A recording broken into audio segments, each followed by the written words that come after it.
I welcome all the participants on behalf of NIDM. Till we have wait for Ms. Pooja ma'am to just be with us. Be patient and be with us. We'll start the training program very soon. I think Pooja ma'am is also here. She has texted me. So I'll start with the formal inaugural. I welcome all the dignitaries, experts, and the coordinators of this training program who have been working very hard to organize this training program throughout. So I welcome Shri Aditya Pratap Singh sir, who is our chief speaker for today. And he is the deputy commandant of 8th Battalion of NDRF.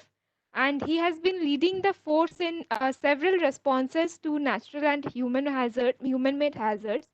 Mainly his interest areas are in the field of community-based disaster risk management, and he has a vision of strengthening the community resilience, and I think that's why he has joined this training program. He specializes in the field of search and rescue as well as dealing with the chemical emergencies. Sir, I extend my hearty welcome to you for the training program. So, regarding the training program, I will like to brief about the training program. So, we have 3 modules for this training program. And the main idea behind this training program is enhancing the community resilience. So, that's why it's a community outreach training program where we'll be speaking how to empower the communities and how to involve the communities in the disaster response systems. So we have 3 modules. The first one is rescuer module, which will be where sessions will be taken by Sri Aditya Singh sir, who has joined us today. The next day we'll have a session on savior, and the third would be the session on fighter. So with given the background of the training program, I would also like to give a brief background of NIDM, who has been the jointly organizing this webinar with IDEA, that is Institution for Disasters, Emergency and Accidents. So giving the background of NIDM, NIDM is the premier institute for capacity building in the field of disaster risk management in our country right now. NIDM was initially started as National Center for Disaster Management in the year of 1995, and then it was redesignated as National Institute of Disaster Management under the Disaster Management Act of 2005. So it is the main purpose, it has capacity building, and it also gives a policy support to various ministries, and this is the main function of the NIDM. And in the context of pandemic, if we see, we are conducting a lot of outreach programs, online training programs through our WebEx platforms, and this is one of the such programs. In the field of community-based disaster risk management, we have 3 programs till now, including this one. The first one was on a webinar, which was on community-based disaster preparedness for pandemics, which was organized with collaboration of AP HRDI, the state ATI of Andhra Pradesh. The second was a webinar on community resilience program, which was organized with the same organization, IDEA. We had a very successful webinar, and for further carrying forward that webinar, we have conducted this training program. We are now conducting this 3-day training program. I hope this would be as successful as the webinar. So I once again give a very hearty welcome to all the participants, experts, and the coordinators of the training program. I would request Ms. Pooja Saxena to give a very brief background of IDEA and how they are envisioning this training program and the background of this training program for a few minutes. I welcome you, Pooja ma'am.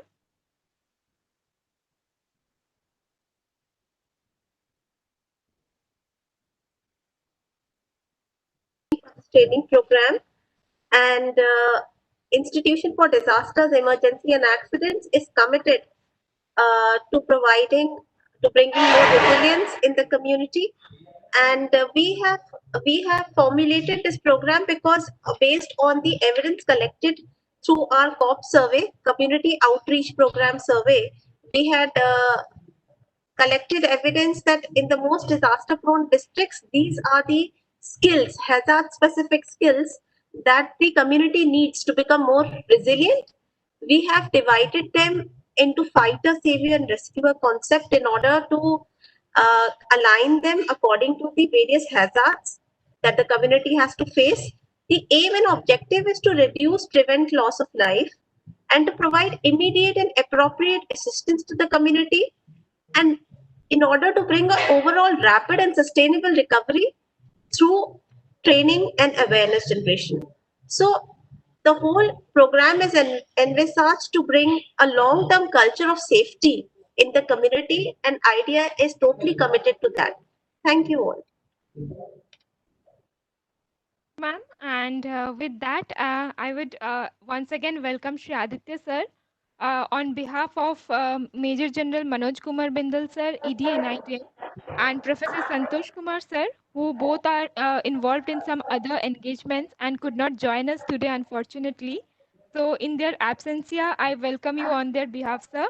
Over to you, sir, for your session. I hope it would be a very fruitful session. And after the session, we can have an open house discussion for the questions and queries of participants once your session and demonstration is over for maybe around 10-15 minutes. So then we can close for the day. So over to you, sir. Sure. Thank you very much. Thanks for the introduction, first of all. And we have conducted a webinar a few months back in which we just touched upon that what are those main topics on which the community should be the resilient. And these topics were earthquake, landslide, flood management, droning cases, and road accident. So today we are going to discuss each and every topic separately, and what is the do's and don'ts, and what should be our reaction procedure, the response procedure. So each and every topic we will discuss one by one. It was the request of organizers that a large group is participating in this webinar. So I should be very much in the general language, so I will prefer the Hindi for that. Share करना ठीक है. हम earthquake की बात करते हैं जिसमें preparedness है और जो इमरजेंसी रिस्पांस है. ये अंतर है. प्रिपेयर्डनेस है जो अर्थक्वेक के आने से पहले जो हम तैयारी करेंगे अर्थक्वेक से बचने के लिए, अपनी जान को बचाने के लिए, अपने जान माल और दूसरे जो हमारे रिलेटिव्स हैं उनकी जान माल को बचाने के लिए जो हम तैयारी करते हैं वो प्रिपेयर्डनेस में कवर होगी. और अगर जब अर्थक्वेक आ जाता है तो हमारा हमारा रेस्पॉन्स क्या होना चाहिए वो सेकंड हम रेस्पॉन्स पार्ट में कवर करेंगे. एक अर्थक्वेक प्रेडिक्टेबल नहीं है, हालांकि अर्ली वार्निंग्स उसके थोड़े आ चुके हैं, मगर जो आजकल जैसे हाई राइज बिल्डिंग्स में लोग रहते हैं तो इतना ज्यादा हमको सेफ्टी प्रोवाइड नहीं करता कि हम अपने घर से निकलकर नीचे लिफ्ट का प्रयोग न करते हुए, सीढ़ियों का प्रयोग करते हुए उस बिल्डिंग से बाहर निकल जाए, ऐसा हमें मौका कम हासिल होगा. तो इसलिए हमें उसकी क्या तैयारी करनी चाहिए. सबसे पहले हमको जानना चाहिए कि हम किस सिस्मिक जोन में रह रहे हैं. जैसे कि लगभग इंडिया का 60% पोर्शन जो है वो सिस्मिक जोन नंबर 3, 4 और 5 में आता है, and specially Delhi NCR earthquake zone number 4 में आते हैं. उत्तरांचल का कुछ रीजन, नॉर्थ ईस्ट के कुछ पार्ट अर्थक्वेक जोन 5 में आते हैं. ये जानना हमें क्यों जरूरी है कि हमको उस रिस्क का हम असेसमेंट कर सकें कि जिस जगह हम रह रहे हैं वहां कौन सा हमारा हजार्ड है.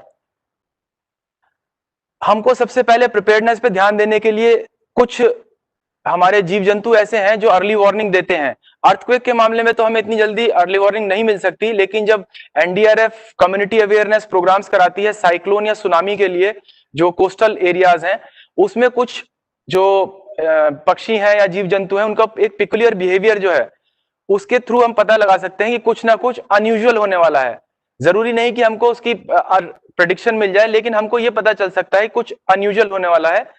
ये है कुछ हाउलिंग डॉग्स, जो कुत्ते रात को जो रोते हैं, कुत्ते का एक अलग बिहेवियर. जाइंट ओरफिश का बिहेवियर.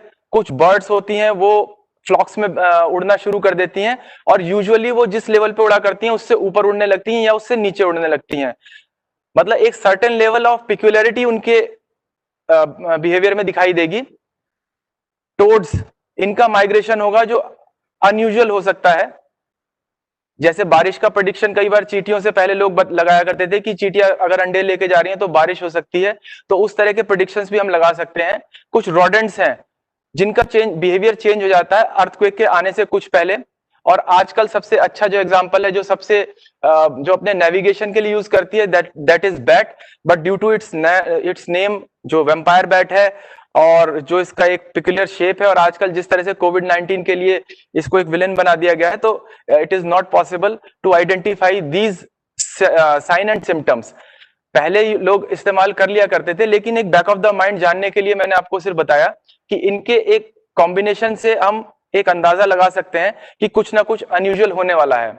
उसके बाद हमको जानना जरूरी है कि अर्थक्वेक से कभी कोई नुकसान नहीं होता, लेकिन जो बिल्डिंग्स हैं, जो बिल्डिंग्स के गिरने से हमको नुकसान होता है, इसलिए हमें सबसे पहला ध्यान अपनी बिल्डिंग्स पर देना है।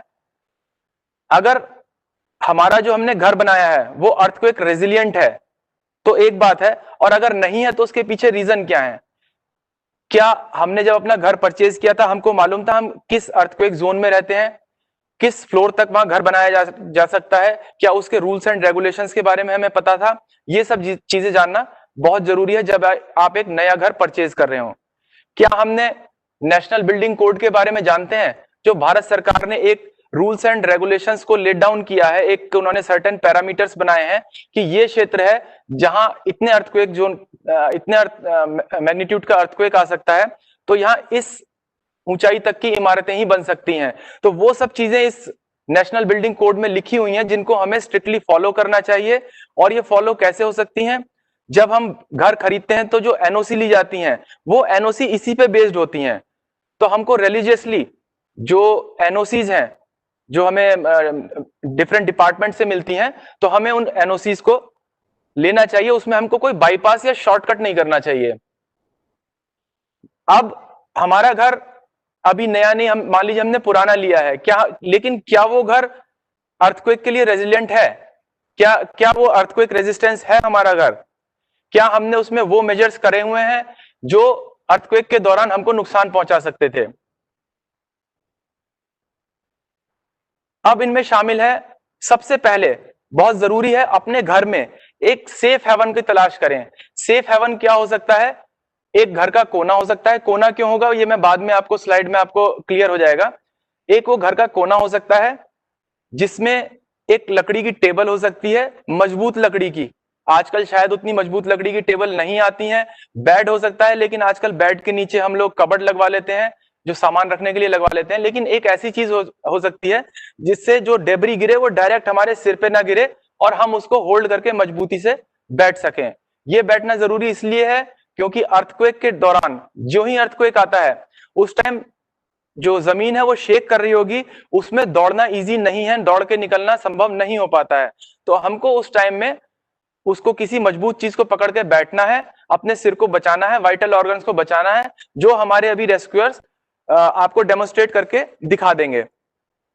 इसके बाद वो सेफ हेवन हमने ढूंढ लिया। अब हमने समझ लिया, लेकिन अब हम अपने बच्चों को, अपने परिवार को किस तरह से बताएंगे।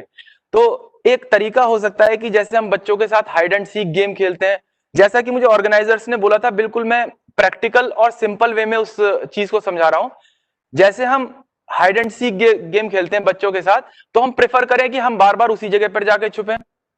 हम प्रेफर करें कि बच्चों को मोटिवेट करें कि वो उसी जगह जाकर छुपे, जिससे कि एक जो उनकी मसल मेमोरी है उसमें शामिल हो जाए कि हाँ ये एक जगह है जो मेरे लिए सेफ हो सकती है।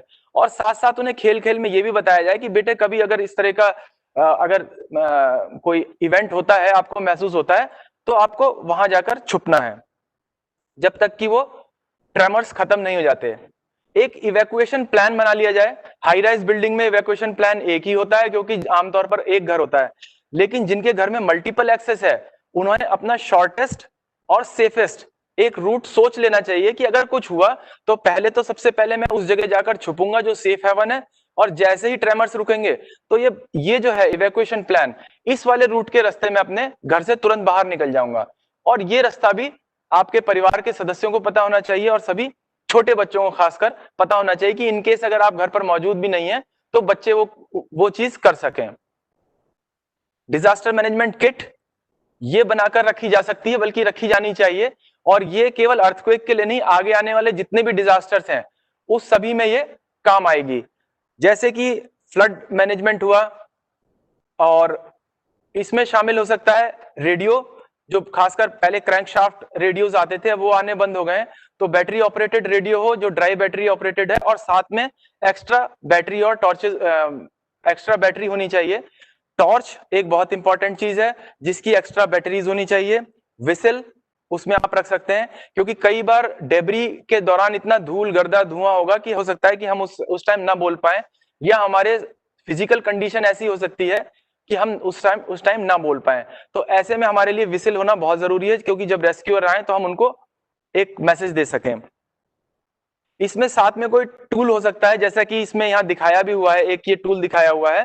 तो इस तरह का कोई टूल हो सकता है, जैसे कि खासकर स्विस नाइफ आया करते हैं या फिर मल्टी टूल आते हैं, उस तरह के कोई जो टूल हो तो अच्छा रहेगा। एक फर्स्ट एड किट हम उसमें बना सकते हैं, जिसमें इमरजेंसी की दवाइयां, अगर आप पर्टिकुलर किसी कोई दवाई खाते हैं तो वो दवाई जो इमरजेंसी की होती है, जैसे कुछ लोग एस्थेमेटिक होते हैं, कुछ लोग शुगर की दवाई रखते हैं और उनको अचानक खानी पड़ती है, खासकर एंजाइटी के टाइम में, तो वो दवाइयां इसमें हम पैक करके रख सकते हैं एक घर में एक सेफ जगह पर। पानी की बोतल हो सकती है, दूध का बच्चा, अगर छोटा बच्चा है तो दूध, लेकिन ये जो सामान कंज्यूमेबल है जिसकी एक्सपायरी है वो समय समय पर हम चेंज कर सकते हैं। खाने के लिए हम उसमें कुछ ड्राई राशन रख सकते हैं, कि जैसे कि ड्राई फ्रूट्स होते हैं खासकर, या सबसे अच्छा एग्जांपल होता है गुड़ और चना, जो भुना हुआ चना होता है, ये सबसे ज्यादा लंबे ड्यूरेशन तक चलता है। कोई अगर जूस है, टिंड आइटम है, तो उसकी एक्सपायरी डेट के हिसाब से चेंज किया जा सकता है। ये अभी बताने में बड़ा इम्प्रैक्टिकल सा लगता है, लेकिन ये एक बहुत अच्छी यूटिलिटी है। अगर इस चीज की आदत डाल ली जाए तो ये धीरे धीरे आप उसके यूज टू हो सकते हैं। इसके बाद एक कोई ऐसा मोबाइल नंबर आपको पता होना चाहिए, एक डिस्टेंट रिलेटिव का, जो आपका रिलेटिव हो, जो आपकी मदद करने के लिए आ सकते हो, लेकिन with in the close proximity ना हो। ऐसा नहीं कि इस लोकेलिटी में अगर अर्थक्वेक आया है तो शायद उनका घर भी डैमेज होगा, तो ऐसा व्यक्ति जो उसी शहर में या शहर में थोड़ा आपसे दूर पे रहते हो लेकिन वो आपकी मदद को आ सके, ऐसे कुछ नंबर हमको याद होने चाहिए या अपने एक पेपर पे लिखे हुए डीएम किट में रखे हुए होने चाहिए। एक फैमिली के रीयूनियन का प्लान, कि एक बार अर्थक्वेक आ जाएगा, हम वहां पर छुप जाएंगे, ट्रेमर्स खत्म हो जाएंगे, इवैक्यूएशन रूट जो हमने पहले से बनाए हुए हैं उस प्लान के मुताबिक हम कहीं चले जाएंगे, यहां से बाहर निकल जाएंगे। लेकिन हम रीयूनियन किस तरह से करेंगे? ऐसा तो नहीं कि एक बार बाहर चले गए तो कोई एक उधर चला जाए, एक दूसरी तरफ चला जाए। तो एक इस चीज में एक थोड़ा सा प्लान बनाया जा सकता है। और ये जितने भी प्लान है, प्लान इज नॉट इंपॉर्टेंट, हो सकता है कि प्लान फेल हो जाए, लेकिन प्लानिंग इज वेरी इंपॉर्टेंट। इससे प्लानिंग की आदत हो, प्लान फेल हो सकता है, लेकिन अगर एक बार आपकी प्लानिंग की आदत होगी तो आप, आपके बच्चे या फिर जो परिवार के सदस्य हैं वो किसी ना किसी तरीके से इन खतरों से आसानी से निपट सकते हैं।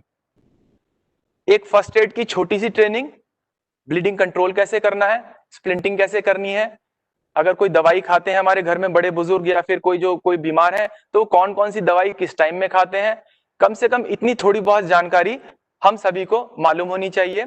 इवैक्यूएशन किस तरह से करना है, पर्टिकुलरली ये मैंने रेपुंजेल का, मेरी बेटी जो देखती है रेपुंजेल की देखती है, उसमें इसको एक मीनार पे रख देते हैं तो वो अपने हेयर्स को यूज करके रैपलिंग करती उतर रही है। मैं रैपलिंग करने सीखने के लिए नहीं बोल रहा हूं, लेकिन घर में जो सामान है जैसे कि साड़ी, दुपट्टा, पर्दा, रोप, रस्सी, जो कपड़े टांगने की रस्सी होती है, इन सब चीजों का इस्तेमाल करके, कोई बड़ा बांस है या फिर इन सब चीजों का इस्तेमाल करके कैसे हम अपने घर से अपने आप को निकल सकते हैं, कैसे अपने को बुरी कंडीशन से अच्छी कंडीशन में ला सकते हैं, इस बारे में थोड़ा सा एक प्लान कर लेना चाहिए, सोच लेना चाहिए, एक बार उसका रिहर्सल कर लेना चाहिए। अर्थक्वेक में बड़ी ध्यान देने वाली बात है, जो हमारे नॉन स्ट्रक्चरल ऑब्जेक्ट्स हैं, जो हम डेकोरेशन के लिए लगाते हैं, जो हमारी यूटिलिटी है, ये चीजों से ज्यादा नुकसान होता है। एक सर्वे है जिसमें 40% नुकसान स्ट्रक्चरल ऑब्जेक्ट से हुआ है, मतलब जो हमारे पिलर्स हैं और जो इसकी छत है, और बाकी जो नॉन स्ट्रक्चरल एलिमेंट्स हैं उनसे लगभग 50% जो इंजरी होती है वो इन ऑब्जेक्ट से होती है। तो हमको ध्यान में रखना है कि वो चीजें हम उसको मजबूत किसी तरह कर सकें। ये मेरे घर का ही एग्जांपल है। तो ये चीजें ऐसी हैं जिससे आपको नुकसान हो सकता है। ऑल्दो ये मेरे घर के बेडरूम में नहीं लगा हुआ है, हम डेकोरेटिव आइटम जरूर लगाएं, लेकिन ध्यान रहे कि वो ऐसी जगह ना हो कि जहां हमारा बैठने या सोने का एरिया हो, तो अगर ट्रेमर्स आए तो उस टाइम वो चीजें हम पे गिरें। इस चीज का खास ख्याल रखना है चाहिए। जो अलमीराज हैं, आरओ है, वॉशिंग मशीन है, ऐसी चीजें जो हमारी है वो सेफ जगह पर हो, और अगर यदि संभव हो तो उनको फास्टन करा लिया जाए। जैसे खासकर आरओ के बारे में बताना चाहूंगा, हमारे जैसे घर में आरओ लगा हुआ है, वो किसी भी 2 या 3 बार निकल के गिर गया, इसका मतलब क्या है कि वो वहां सेफ नहीं है, उसके जो जो हमारा स्ट्रक्चर है वो इतना मजबूत नहीं है, उस मटेरियल का नहीं बना हुआ, तो उसके कुछ ऑल्टरनेटिव मेजर हमको करने पड़ेंगे, या जो मैंने किए। तो इन चीजों का खास ख्याल रखना चाहिए। गीजर हुआ, एसी के जो पैनल्स होते हैं ये हुए, तो इन सब चीजों को अच्छे से हमको फास्टन कराकर रखना चाहिए। अब आप लोग अपने अपने शायद घरों में बैठे होंगे या ऑफिसेज में बैठे होंगे, तो एक आप नजर मार सकते हैं अपने चारों ओर, देखें कि वो क्या क्या चीजें हो सकती हैं जो आपको हार्मफुल, जो आपको अर्थक्वेक के समय में नुकसान पहुंचा सकती हो।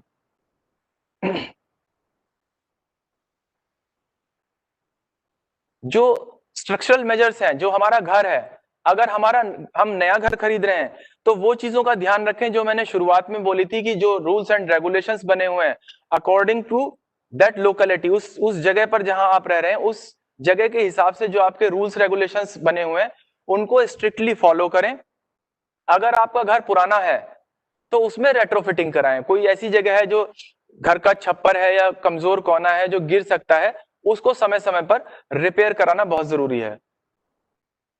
और वो भी जब आप खासकर अर्थक्वेक जोन नंबर 4 या 5 में रह रहे थे। हालांकि कई बार ऐसा भी हुआ है कि अर्थक्वेक जोन में नहीं आने पर भी वहां काफी नुकसान हुआ है, जैसे हम लातूर का एग्जांपल ले सकते हैं। तो इसलिए ये सब चीजें, सावधानी तो सभी को बरतनी चाहिए, लेकिन स्पेशली जो लोग 4 और 5 जोन में रह रहे हैं उनको ये खास तौर पर सावधानी बरतने की जरूरत है।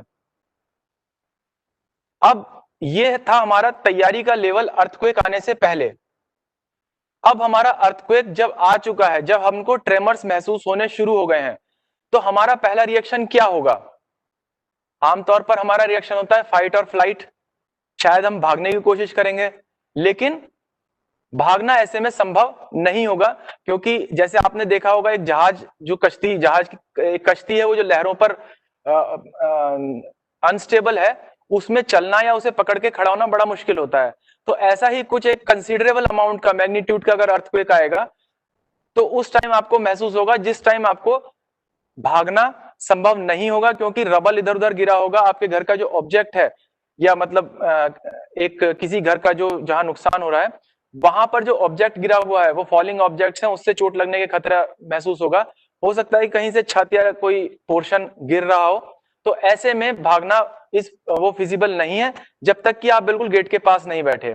तो ऐसे में हम क्या कर सकते हैं? ऐसे में हमको सबसे पहले अपने सर को कवर करना है। किस चीज से? जो भी चीज वहां हमको मौजूद मिले।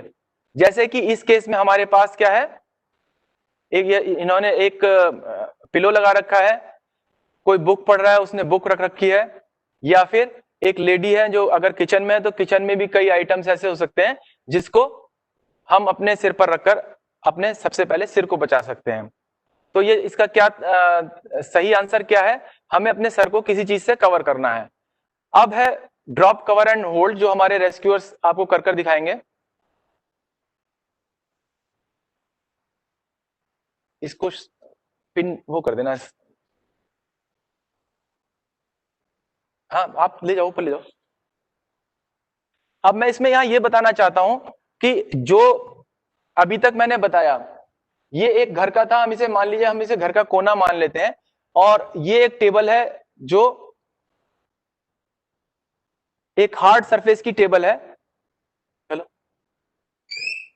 ये जो आपको सायरन की आवाज आएगी ये बता रहा है, बस बस बस।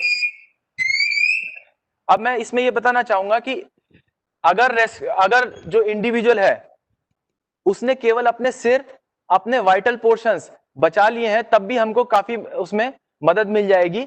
बाकी पोर्शंस पे चोट लगती है तो कोई बात नहीं, लेकिन हमें मैक्सिमम कोशिश करनी चाहिए कि हम अपने वाइटल ऑर्गन्स को बचा लें, और इसको कसकर पकड़ना है। जो हमारा जो वो हार्ड ऑब्जेक्ट है उस चीज को तेजी से पकड़ना है। कब तक? जब तक कि ट्रेमर्स चालू रहें। उसके बाद अब ट्रेमर्स खत्म हो चुके हैं। ट्रेमर्स खत्म होने के बाद कोई भी ऑब्जेक्ट जो मजबूत ऑब्जेक्ट है, जो ऐसी चीज, वो हमको अपने सिर पर रखना है। जैसे पीछे वाले रेस्क्यूअर ने अपने सिर पर रखा हुआ है, एक बैग रखा है, लैपटॉप का बैग हो सकता है, बुक्स हो सकती हैं, ऑफिस में है तो अटैची हो सकती है, किचन में है तो यूटेंसिल्स हो सकते हैं, इस तरह की, स्कूल में है तो स्कूल बैग हो सकता है। और जब कुछ भी नहीं है, जब हमारे पास कुछ भी नहीं है, तो अपनी दोनों एल्बो को जोड़कर अपने हम सिर के जो वाइटल ऑर्गन्स है, जो सिर के को किसी चीज के गिरने से बचा सकते हैं। खड़े हो जाओ। अब इसके बाद हमको जो हमारा इवैक्यूएशन रूट है वो दिए हुए रूट से हमको चले जाना है। तो ध्यान रखिए, सबसे पहले DCH, drop cover and hold. पहले हमने सबसे पहले नीचे झुक गए, अपने वाइटल ऑर्गन्स को बचाया। कवर, कोई चीज ऐसी चीज रखी जिससे हमारा सिर कवर हो जाए। होल्ड, किसी चीज को होल्ड करके रखा। ट्रेमर्स खत्म हो गए। ट्रेमर्स खत्म होने के बाद जो हमने इवैक्यूएशन प्लान बनाया था, जो हमारा पहले से प्री डिसाइडेड इवैक्यूएशन का रूट था, उससे हम निकल गए। ये जो इवैक्यूएशन प्लान में बार बार बात कर रहा हूं, स्कूल्स, कॉलेजेस और ऑफिसेज के लिए बड़े इंपॉर्टेंट है, जहां मल्टीपल एक्सेस है। घर में आमतौर पर होता है एक एक्सेस या दो एक्सेस होगा, आने के एक दरवाजा हो सकता है या दो दरवाजे हो। लेकिन जो बड़ी जगह है, बड़े इंस्टॉलेशन हैं, तो खास तौर से उन लोगों को ये ड्रिल समय समय पे कराते रहनी चाहिए। NDRF कैपेसिटी बिल्डिंग प्रोग्राम्स के तहत स्कूल सेफ्टी प्रोग्राम कराते हैं, जिसमें हम स्कूल में छोटे बच्चों को, क्योंकि बड़े लोग तो अपना टेक केयर कर सकते हैं, लेकिन अगर स्कूल का टाइम है और अर्थक्वेक आ जाता है, तो एक टीचर या जो स्टाफ है उसको इतने सारे बच्चों को मैनेज करना मुश्किल होता है।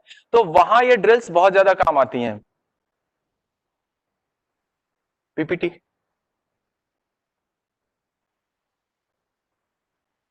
तो अब आप अपने देख सकते हैं, अगर क्लासरूम में है तो आपको क्या चीज कहां बचना है, अगर आप अपने कमरे में हैं, बेडरूम में, तो कहां बचना है, सिर पे क्या रखना है, किचन में है तो कहां पर आपको बचना है और अपने सिर पे क्या करना है।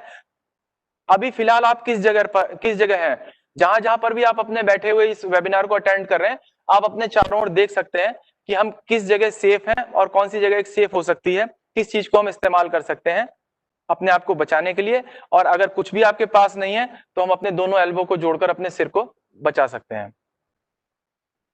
इसके बाद अर्थक्वेक में सबसे बहुत इंपॉर्टेंट चीज जानने की जरूरत है, ट्रायंगल ऑफ लाइफ। ये ट्रायंगल ऑफ लाइफ है। मैं आपको एक एग्जांपल देना चाहूंगा। शाहबेरी में जब बिल्डिंग कोलैप्स हुई थी, तो एक सोफे पर एक आदमी, जो हमें उसमें कैजुअलिटी जो हुई थी, डेड बॉडी थी, उसकी सोफे पर थी। शाम के 8 बजे थे। जो महिला थी किचन में थी, बेटी अपने फादर के ऊपर खेल रही थी, फादर टीवी देख रहा था, उसी टाइम वो बिल्डिंग गिरी। तो अगर वो सोफे से नीचे को रोल भी हो जाते तो कुछ नहीं, लेकिन थोड़े परसेंट चांसेस हो सकते थे बचने के। तो ये जगह जो होती हैं, जो वॉइड्स हैं, ये वॉइड्स को हम ट्रायंगल ऑफ लाइफ कहते हैं। ये हो सकती हैं किसी अलमीरा के किनारे पर, किसी बेड के साथ में, किसी सोफे के किनारे। जब मैंने आपको शुरुआत में बोला था कि एक हार्ड सरफेस हो और प्रेफरेबली घर के कोने में हो, तो वो मैंने कोना इसलिए बताया था कि जो हमारे घर के कॉर्नर्स होते हैं, वहां जो उसका स्ट्रक्चर होता है वो इसी तरह का होता है कि वहां ये ट्रायंगल ऑफ लाइफ बनने की संभावना सबसे ज्यादा होती है। तो इस ट्रायंगल ऑफ लाइफ को समझना बहुत आसान है, बहुत जरूरी है। इवन जो सबसे वर्स्ट कंडीशन का जो स्ट्रक्चरल कोलैप्स होता है, जिसे पैनकेक स्ट्रक्चर का कोलैप्स बोलते हैं, उसमें भी संभावना होती है कि कहीं कहीं ट्रायंगल ऑफ लाइफ बन जाते हैं। तो इसलिए इन ट्रायंगल ऑफ लाइफ को आइडेंटिफाई करना बहुत जरूरी है। और वो मैंने बता दिया, जो कॉर्नर्स होते हैं वहां, या फिर कोई हार्ड सरफेस रखी है उसके बराबर में, जैसा कि आपको फोटो दिखाया था, सोफा हो सकता है, सोफे के किनारे हो सकते हैं, बेड के किनारे हो सकते हैं, या फिर अलमीरा के बराबर में हो सकता है। अब अर्थक्वेक आ चुका है, अर्थक्वेक हो गया है, हम DCH किया था, हम उसके बाद वहां से निकल गए।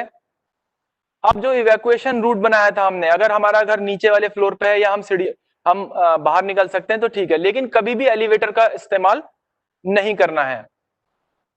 किसी भी ओपन एरिया में जाना है, विशेषतर ध्यान रखना है, एक पेड़ के नीचे नहीं खड़े होना है, बिल्डिंग के नीचे नहीं खड़े होना, किसी हाई राइज बिल्डिंग के नीचे नहीं खड़े होना, क्योंकि ट्रेमर्स आ चुके हैं, आफ्टर शॉक भी आ सकते हैं।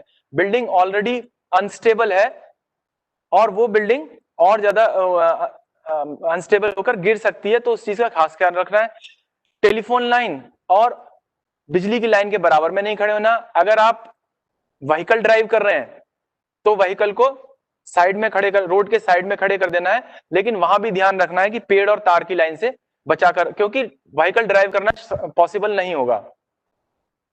अगर किसी डेब्री के अंदर अगर दबे हुए हैं तो वहां ध्यान रखें कोई मैच बॉक्स ना जलाए, क्योंकि इसीलिए मैंने आपको शुरुआत में बोला था कि बैटरी ऑपरेटेड टॉर्च होना चाहिए, लाइटर या माचिस का प्रयोग नहीं करें।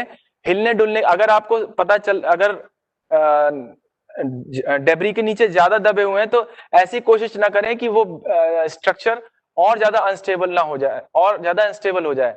कोशिश करें कि जब रेस्क्यूअर्स आ जाएं, जब आपको पता चलने लगे कि रेस्क्यू एजेंसीज आ गई हैं, उस समय अपनी बात कम्युनिकेट करने की कोशिश करें, चाहे विसिल से, चाहे किसी चीज पर, ठोस चीज पर टैप करके, जिससे बाहर रेस्क्यूअर्स को या फिर जो लोग आए हैं उनको पता चल सके। पैनिक ना हो, अपनी एनर्जी बचा कर रखें।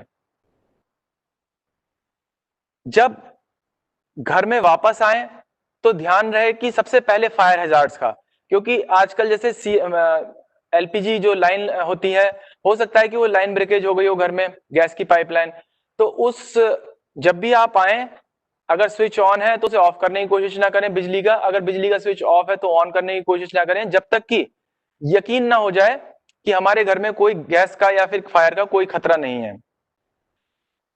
टॉर्च का इस्तेमाल करें, लाइट का और कैंडल्स का इस्तेमाल ना करें। डैमेज बिल्डिंग के अंदर ना घुसें, क्योंकि जैसे मैंने बताया कि आफ्टर शॉक का खतरा हो सकता था। रेडियो को सुने, इससे रेडियो से लगातार इंफॉर्मेशन जो सरकार आपको देती रहती है उसको सुने और उसको जाने।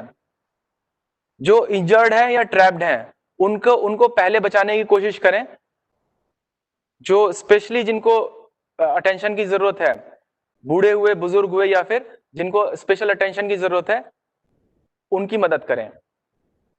तो यहां तक था जो हमारा फ्लड मैनेजमेंट का था, अर्थक्वेक मैनेजमेंट का था, उस पर हमने बात करी। नेक्स्ट हम शिफ्ट होते हैं, मूव करते हैं फ्लड मैनेजमेंट के लिए, जिसमें ध्यान देने, देखिए अर्थक्वेक जो था, अर्थक्वेक एक सडन इंसिडेंट है, लेकिन फ्लड एक सडन इंसिडेंट नहीं है। उसकी वार्निंग काफी पहले मिल जाती है। जो पानी का लेवल है वो पहले से बढ़ना शुरू हो गया है, आपको वार्निंग मिलनी शुरू हो गई है, जल स्तर बढ़ता जा रहा है, सरकार लगातार हमको वो प्रोवाइड कराती जा रही है, इंफॉर्मेशन प्रोवाइड कराती जा रही है कि इसको बंद कर दे।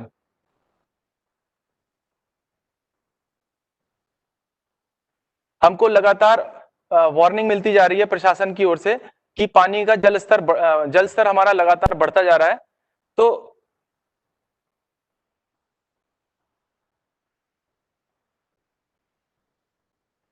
ऐसे में हमको अपनी तैयारी पहले से शुरू कर देनी चाहिए। तो वो क्या क्या तैयारी हो सकती है? जो हमारे टॉयलेट्स हैं वो कहीं फ्लो बैक ना कर जाएं, तो इसके लिए हमको उनको प्रिवेंट करके रोकना चाहिए। खासकर जो अर्बन फ्लडिंग का कॉन्सेप्ट है, अर्बन फ्लडिंग का कॉन्सेप्ट बहुत सडन होता है और उसकी उतनी ही सडन वापसी होती है। तो अर्बन फ्लडिंग के समय जैसे ही फ्लड का सीजन शुरू हो जाए, हमको उसकी प्रिपरेशन शुरू कर लेनी चाहिए। ये सीजन होता है खासकर बीमारियों का, तो इसके लिए प्रशासन को भी और हम अपने स्तर पर भी ब्लीचिंग पाउडर और डिसइंफेक्टेंट का इस्तेमाल करना चाहिए। हमको ड्यूरिंग पूरे सीजन, जब तक भी फ्लड का सीजन चलता है, हमको फ्रेश कुक फूड खाना चाहिए और जो भी हमें खाना चाहिए वो कवर्ड होना चाहिए। कोशिश करनी चाहिए कि बॉइल्ड वाटर पिया जाए या फिर क्लोरीन की टैबलेट्स अपने साथ रखनी चाहिए, जिसको हम पानी को साफ करके पी सकें। जब भी पानी में हम मूव कर रहे हैं, नंबर एक तो वैसे कॉन्सेप्ट होता है कि जब तक कि हमको ग्राउंड दिखाई नहीं दे रहा, उस पानी में एंटर करना नहीं चाहिए जब तक कि आप अच्छे स्विमर ना हो। इवन आप अच्छे स्विमर भी हैं तो बाढ़ में खासकर खतरा होता है अर्बन फ्लडिंग्स में मेन हॉल्स का, जो मेन हॉल खुले हो सकते हैं या फिर सीवर या गटर की लाइन खुली हो सकती है। तो ऐसे में कभी भी हमको एक वेंचर मतलब कोशिश नहीं करनी चाहिए, ब्रेवार्डो एक बहुत ज्यादा ब्रेव बनने की। उसमें होर्डिंग्स हो सकते हैं टूटे हुए, कंसर्टीना वायर्स हो सकते हैं, ग्लास ऑब्जेक्ट्स हो सकते हैं, शार्प ऑब्जेक्ट्स हो सकते हैं। तो ऐसे पानी में हमें एंटर करना नहीं चाहिए, अवॉइड करना चाहिए। हमको मॉस्किटो रेपेलेंट का इस्तेमाल करना चाहिए पूरे फ्लड सीजन में। और जो मैंने सर्वाइवल किट की बात करी थी, वो एक सर्वाइवल किट यहां भी उतनी ही एप्लीकेबल है। हमको कभी भी पानी में एंटर नहीं करना चाहिए, करना चाहिए जब भी अपने इवैक्यूएशन के लिए तो एक स्टिक के सहारे करना चाहिए। खासकर किस वजह से स्टिक की बहुत जरूरत है, जो सीवर लाइन अगर खुली हो सकती है उसके लिए बहुत जरूरत है कि हमको एक स्टिक का इस्तेमाल करके पानी को क्रॉस करना चाहिए। ये मैं आपको बता चुका हूं कि सीवेज लाइन, ड्रेन, कल्वर्ट्स इनके आसपास नहीं जाना चाहिए। आपने वीडियोस देखे होंगे जब आप YouTube पे जब भी फ्लड का सीजन होता है, आपने देखा होगा कई बार कोई ट्रक वाला, कोई बस वाला कोशिश करता है या कोई छोटी गाड़ी वाला कि शायद मैं इस पानी से निकल के बाहर जा सकता हूं। लेकिन याद रखें, आपको पानी वाटर लेवल नहीं पता चलेगा, तो इसलिए बहुत जरूरी है कि ऐसे टाइम में ऐसे एक्सपेरिमेंट्स ना किए जाएं।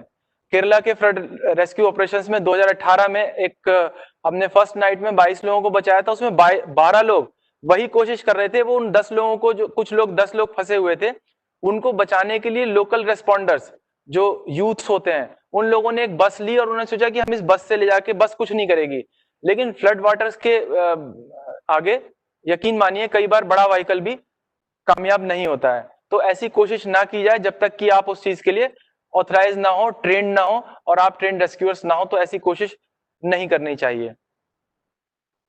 ये अब हमारे रेस्क्यूअर्स फिर दोबारा से कुछ इम्प्रोवाइज्ड फ्लोटिंग डिवाइसेस बनाएंगे, दिखाएंगे, जो कि खासकर वो लोग जो ऐसे इलाकों में रहते हैं जो फ्लड प्रोन एरिया हैं, जैसे गंजटिक बेल्ट हुई या यमुना का जो दिल्ली का जो यमुना का east Delhi, north east Delhi वाला, शादरा वाला रीजन है, जहां हर साल फ्लड आता है। तो उन लोगों को अपने घर में क्या क्या चीजों का इस्तेमाल करके हम अपने आप को बचा सकते हैं, ये जानना बहुत जरूरी है। और ये मेथड्स बहुत सिंपल हैं, छोटे छोटे से मेथड्स हैं। तो आ जाओ।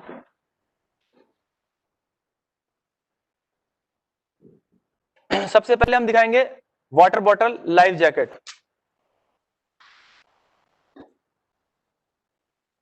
वो कर लो, अपना ऑन करके बोलो।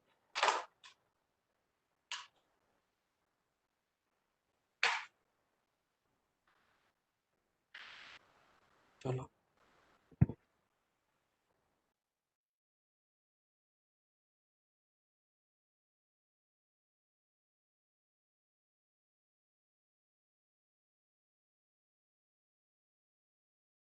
जो लगभग 10 किलो का लोड ले सकती है, यही बोलेंगे। हाँ दोनों की आवाज आएगी, आप ही बोलिए, आप बोलो। ये वाटर बॉटल राफ्ट है। इसमें एक जो प्लास्टिक की बोतल है वो 10 केजी तक का वेट आसानी से उठा सकता है। तो यदि 60 केजी का है तो 6 बोतल से कम चल जाएगा, और 1 लीटर वाले बोतल हैं ये। नेक्स्ट है, नेक्स्ट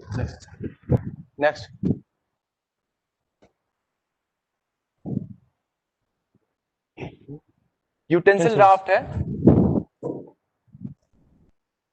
ये घर के जो डेगची होते हैं, पतीले होते हैं, इसका इस्तेमाल करके कर सकते हैं। इसको भी अपने चेस्ट के ऊपर रख सकते हैं और आर्मपीट से पकड़ के होल्ड करके फ्लोट कर सकते हैं। सर मैं एक बार इंटरैक्ट कर रही हूँ। मैं पार्टिसिपेंट्स को बोलूंगी जब डेमोन्स्ट्रेशन हो वो अपना स्क्रीन प्रेजेंटेशन छोटा हो जाएगा और डेमोन्स्ट्रेशन जो है वो बड़ा हो जाएगा, सो वो सबके लिए आसान रहेगा। Sir over to you, you can continue. Okay okay sure. ये बैम्बो स्पीड राफ्ट है, जो अब स्लाइड में दिख रहा है उसी का एक छोटा मिनिएचर है ये। इसका भी इस्तेमाल हम लोग पहले से बना के रख सकते हैं जहां पे फ्लड आता है वहां पे, और उसका इस्तेमाल जब फ्लड आएगा तो उस दौरान कर सकते हैं एक जगह से दूसरे जगह जाने के लिए।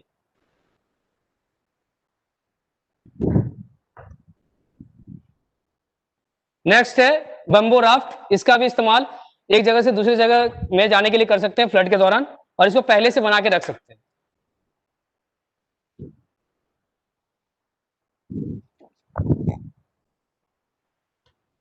बेम्बो बंडल नहीं है, कोई बात नहीं, बता दो। बेम्बो का ऐसे बंडल भी बना सकते हैं, 4-5 बेम्बो को एक साथ बांध के एक गट्ठर जैसा बना के उसका भी रख सकते हैं और कर सकते हैं।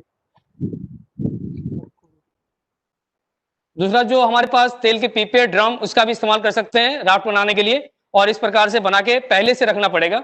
जहां पे जैसे आसाम और बिहार में जहां पे फ्लड आता है हर साल, वहां पे बना के रख सकते हैं और फ्लड के दौरान जा सकते हैं। एक लेडर जैसा बना सकते हैं, इससे भी इसका भी इस्तेमाल बैम्बू का ही कर सकते हैं। लकड़ी करें तो हो सके डूब जाए, लेकिन बैम्बू होने से इजीली एक स्थान से दूसरे स्थान से जा सकते हैं ऐसे। और ये वाला दिखा दो, बॉल। ये बॉल का भी इस्तेमाल हम लोग डूबने से बचने के लिए कर सकते हैं और एक स्थान से दूसरे स्थान में जा सकते हैं। इस प्रकार से दो बॉल को एक साथ बांध के अपने आर्म पीट में फंसा के एक स्थान से दूसरे स्थान में जा सकते हैं। ये हो गया जार वाला। ये जर्किन से भी हम बना सकते हैं ऐसा एक राफ्ट, इसमें भी 2-3 बंदे आराम से एक स्थान से दूसरे स्थान में जा सकते हैं। ठीक है, थैंक यू। तो ये थे हमारे जो हम घरेलू सामान से अपने आप को बाढ़ से बचा सकते हैं। और ये है कुछ इंजेन्युइटी जो मैं अभी आप शायद स्क्रीन पर देख पा रहे होंगे। ये बच्चों का एक वो है बाथटब है। ये बाथटब ये केरला फ्लड रेस्क्यू ऑपरेशन के दौरान हमारे टीम कमांडर जब वो बच्चों को लेने गए तो उन्हें हमने बताया कि हम ट्रेंड रेस्क्यूअर्स हैं, हमको तैरना आता है, फिर भी वो हमारे साथ आने के लिए तैयार नहीं थे। तो उन्हीं के घर में ये रखा हुआ था बाथटब। तो हमने पूछा बच्चे इसमें तो बैठ जाओगे, तो बच्चे उसमें बैठ गए और उनको सेफली बाहर निकाल लिया गया। तो इस तरह का कोई भी चीज इस्तेमाल, थर्मोकोल के जैसे हमारे पास फ्रिज के कार्टन और जो आइटम्स होता है उससे भी हम काफी देर तक फ्लोट कर सकते हैं। इसके बाद जो एक हमारा नेक्स्ट टॉपिक है ड्रोनिंग केसेस के बारे में।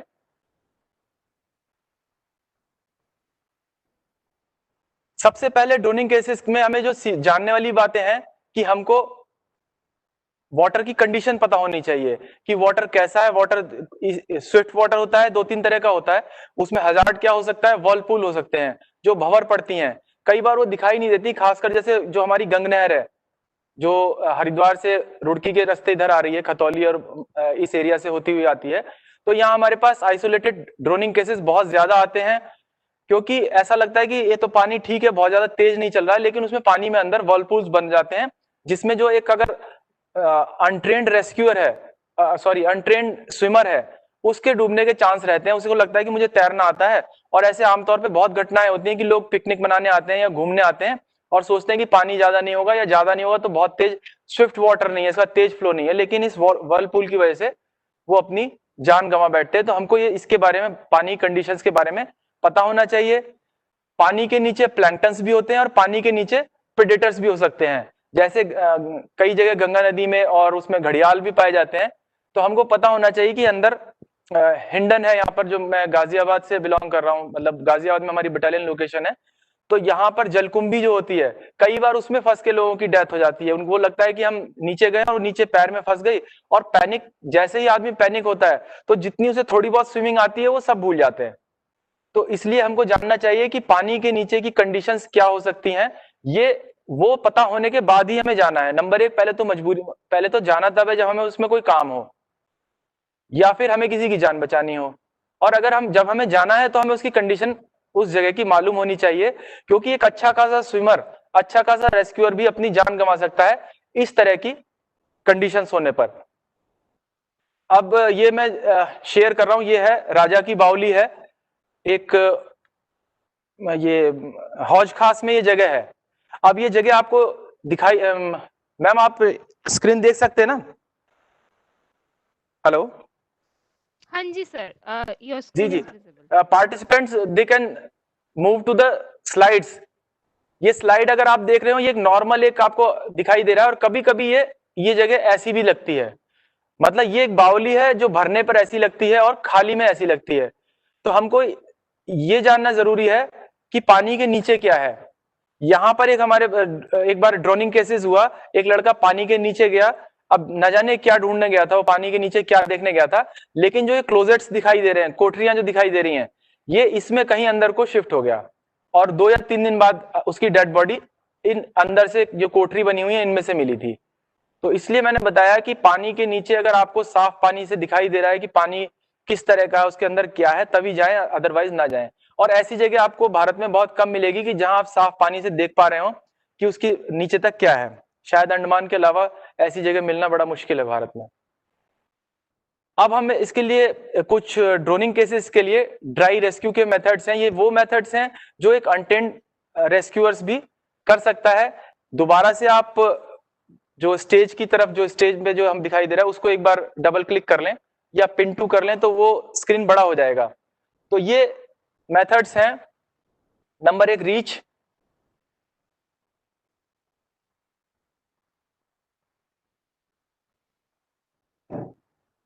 इधर आ जाओ ना तुम, नॉन ये वाला, ये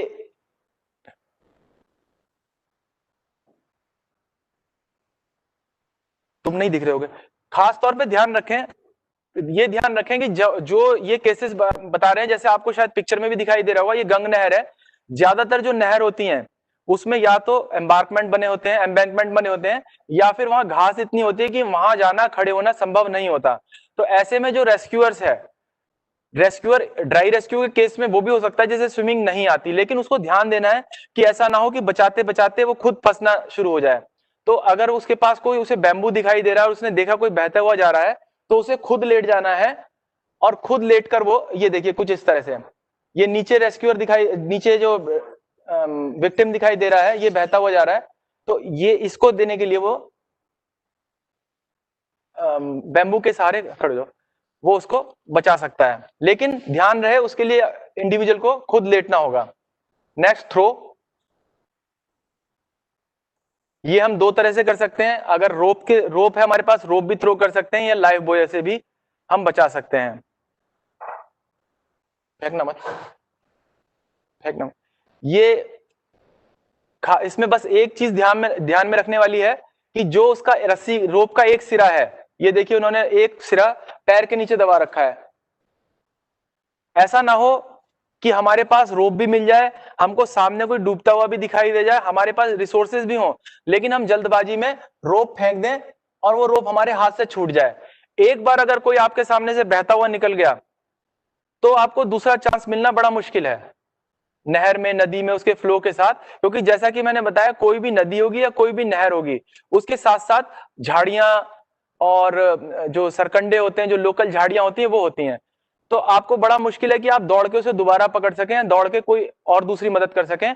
ऐसे में ड्रोनिंग केसेस में आपको सामने कुछ इंसिडेंट होता हुआ बहुत रेयर है, और उसमें भी सिर्फ एक चांस मिलेगा। इसलिए ध्यान में रखना है कि उस रोप के पोर्शन को दबा लिया जाए पैर से। उसके बाद है वेड, ये एक मेथड होता है। अब इसमें क्या, जैसे कि एक डूबने वाला है, आना इधर, खड़ा ना, खड़े होते ना, ये एक डूबने वाला है, ये विक्टिम है, ये, और एक दूसरा रेस्क्यूअर। आप दोनों आ जाओ, इसको क्यों ले रखा है, इसको क्यों ले रखा है, हटाओ इधर। ये दो लोग हैं, पानी में उतर के या पानी में ना उतर के, लेकिन उसे अपने आप को बैलेंस करना है। हो सकता है कि उसको उस टाइम ना रोप मिली हो, ना उसे बैम्बू मिला हो, लेकिन आपके सामने से कोई बहता हुआ जा रहा है तो आप उसको हाथ देके या कोई चीज या बेल्ट पकड़ा के किसी भी तरीके से, हाँ बस यहीं से कर दो, यहीं से कर दो,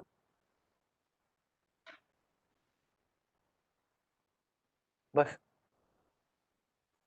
ठीक है, थैंक यू। और ये जो मैंने चौथा आपको एग्जाम्पल बताया, मैंने खुद अपने हॉस्टल में होता हुआ देखा कि हमारे, जब हम रुड़की में हॉस्टल में पढ़ने गए तो एक जियोफिजिक्स का एक लड़का आया था, बिल्कुल यंग लड़का था, हम सभी यंग थे उस टाइम। तो वो उसको थोड़ी सी स्विमिंग आती थी और रुड़की में गंग नहर में नहाने चला गया। जब वो स्लिप हुआ, उसको पता चला कि मैं नहीं बच पाऊंगा। वहां कम से कम 25-30 लोग खड़े हुए थे, मगर किसी की हिम्मत नहीं हुई, ना किसी ने कोशिश करी, ना उनमें से कोई स्विमर था कि वो उसको बचा सके, क्योंकि शायद उनको ये जो चौथा मेथड मैंने बताया इसकी जानकारी नहीं थी कि एक आदमी पानी में उतरे और एक आदमी एंकर ले दूसरे आदमी का, या 2 या 3 या 4 लोग ज्यादा भी हो सकते हैं, और इस तरह से एक चेन जैसा बना के उसको कोई ना कोई मदद कर सके। और वो लड़का देखते देखते लोगों के सामने से बह के चला गया। तो ये सब प्रेजेंस ऑफ माइंड है, खासकर ये जो ड्राई रेस्क्यू के मेथड्स हैं, क्योंकि ये एकदम सडन होगा। खासकर जैसे लोग पिकनिक मनाने जाते हैं, घूमने जाते हैं, या जैसे हरिद्वार में गंगा नदी में नहाने जाते हैं, तो ये सब चीजों को एक बार कम से कम दिमाग में सोच जरूर लें कि ऐसी एक चीज बताई गई थी, तो हम कुछ हो जाए, अगर गलती से कुछ हो जाए तो हमको क्या करना है। इसके बाद जो स्टैंडर्ड रेस्क्यू टेक्निक्स हैं, उसके लिए एक अच्छा स्विमर होना जरूरी है। नेक्स्ट जो टॉपिक हम कवर करेंगे, ये हम लैंडस्लाइड मैनेजमेंट का करेंगे, जिसमें सबसे इंपॉर्टेंट है हमें जानना डूज एंड डोंट्स, कि क्या हमें करना चाहिए, क्या नहीं करना चाहिए, किन चीजों को हमें फॉलो करना चाहिए। अर्थक्वेक लैंडस्लाइड आने से पहले हमको कहाँ घर बनाना चाहिए, खासकर वो एरियाज जहां जो ड्रेनेज पैटर्न है, जो किसी नदी के जो ट्रिब्यूटरी है या उसकी भी कोई और दूसरी ट्रिब्यूटरी है, जो उसका कैचमेंट एरिया है, जहां जहां से छोटे छोटे नाले, जिसको पहाड़ में नाले भी बोलते हैं, पहाड़ी नाले जहां मिल रहे हैं, ऐसी जगहों पर हमको घर नहीं बनाना चाहिए। खासकर जो लैंडस्लाइड प्रोन एरियाज हैं, उसमें घर के आसपास चारों ओर हमको एक ऐसा चैनल्स बनाने चाहिए जिससे कि वो जो लैंडस्लाइड वाला एरिया, जो लैंडस्लाइड अगर इनकेस आ भी जाता है तो वो डाइवर्ट होके चला जाए।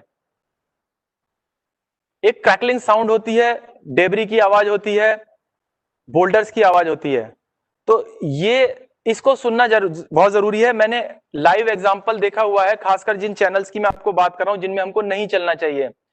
हम एक बार ऐसे एक पेट्रोलिंग थी लद्दाख में, हम उसमें जा रहे थे, तो काफी पहले से हमें ऐसी आवाज आने लगी जैसे हेलीकॉप्टर, जैसे अप्रोचिंग हेलीकॉप्टर होता है, तो उसकी आवाज से हमको ऐसा लगा कुछ है। तो अगर हम नीचे डायरेक्शन में भागते या ऊपर भागते तो हमारा बचना मुश्किल था। तो ऐसे में जस्ट 90 डिग्री, जो भी उसकी डायरेक्शन है, जस्ट उसके 90 डिग्री चढ़ने की कोशिश करनी चाहिए। तो और ध्यान रखना चाहिए जब भी हम कभी ऐसे जगहों पर मूव कर रहे हो तो कोई अनयूजुअल साउंड हो, डेबरी की या फिर गड़गड़ाहट की आवाज, तो उनसे हमको, या पेड़ों के टूटने की आवाज, तो उनको हमें समझना चाहिए कि एक लैंडस्लाइड हो सकता है। खासकर रात को सोते समय जो लैंडस्लाइड आते हैं, तो हम जो जन जागरण अभियान होते हैं उसमें ज्यादातर पहाड़ में, उत्तराखंड में लोगों को बताते हैं कि आपको इन क्रैकलिंग साउंड्स का ध्यान रखना होगा, ज्यादा से ज्यादा पेड़ लगाए जाएं। और ये जो मैंने आपको एग्जांपल दिया रिवर वैली का, इनको खास तौर पे अवॉइड किया जाना चाहिए, क्योंकि इसमें जब डेबरी आता है, इसमें स्लोप ज्यादा होता है और बहुत तेजी से अचानक डेबरी आता है और बचने के बहुत कम चांसेस होते हैं। स्लाइड प्रोन एरिया जो है उनसे बच के रहें। और जब भी रेस्क्यूअर्स आते हैं, ऐसी जगह खासकर आइसोलेटेड प्लेसेस होती हैं, रास्ते कट जाते हैं, तो जो वहां के लोकल लोग हैं, लोकल पॉपुलेशन, वो सबसे बड़ी मदद कर सकते हैं रेस्क्यूअर्स की। उनको जगह बताकर, उनको रास्ता डायरेक्ट कर कि ये रास्ता वहां जाता है, इस तरह से उनको मदद करके जल्दी से जल्दी पहुंचने में मदद कर सकते हैं, जिससे ज्यादा से ज्यादा जानें बचाई जा सके। अब नेक्स्ट है जो हम रोड एक्सीडेंट्स के केसेस लेंगे, कि इसमें हम क्या क्या मदद कर सकते हैं, हम किस किस तरह से कम्युनिटी की मदद कर सकते हैं। जो ट्रॉमा केसेस होते हैं, इसमें हम कुछ वैसे तो इसका ये हमारा पूरा 28 दिन का हम लोग कोर्स चलाते हैं। जो एनडीआरएफ का जो रेस्क्यूअर्स का कोर्स चलता है 28 दिन का चलता है। सिविल डिफेंस और एनवाई के जो वॉलेंटियर्स हैं उन्हें 5-5 दिन का कोर्स चलाते हैं। लेकिन फिलहाल क्योंकि लिमिटेशन है हमारी 2 आवर्स की, तो हम कोशिश करेंगे जस्ट एक आपको फील देने की, कि आप एक उससे सेंसिटाइज हो इंटरनेट के माध्यम से और बाकी अन्य माध्यम से, आप उनके बारे में ज्यादा से ज्यादा जानकारी लें। तो राजेश कुमार दत्ता उस्ताद हैं, वो आपको ये सब डिस्क्राइब करेंगे।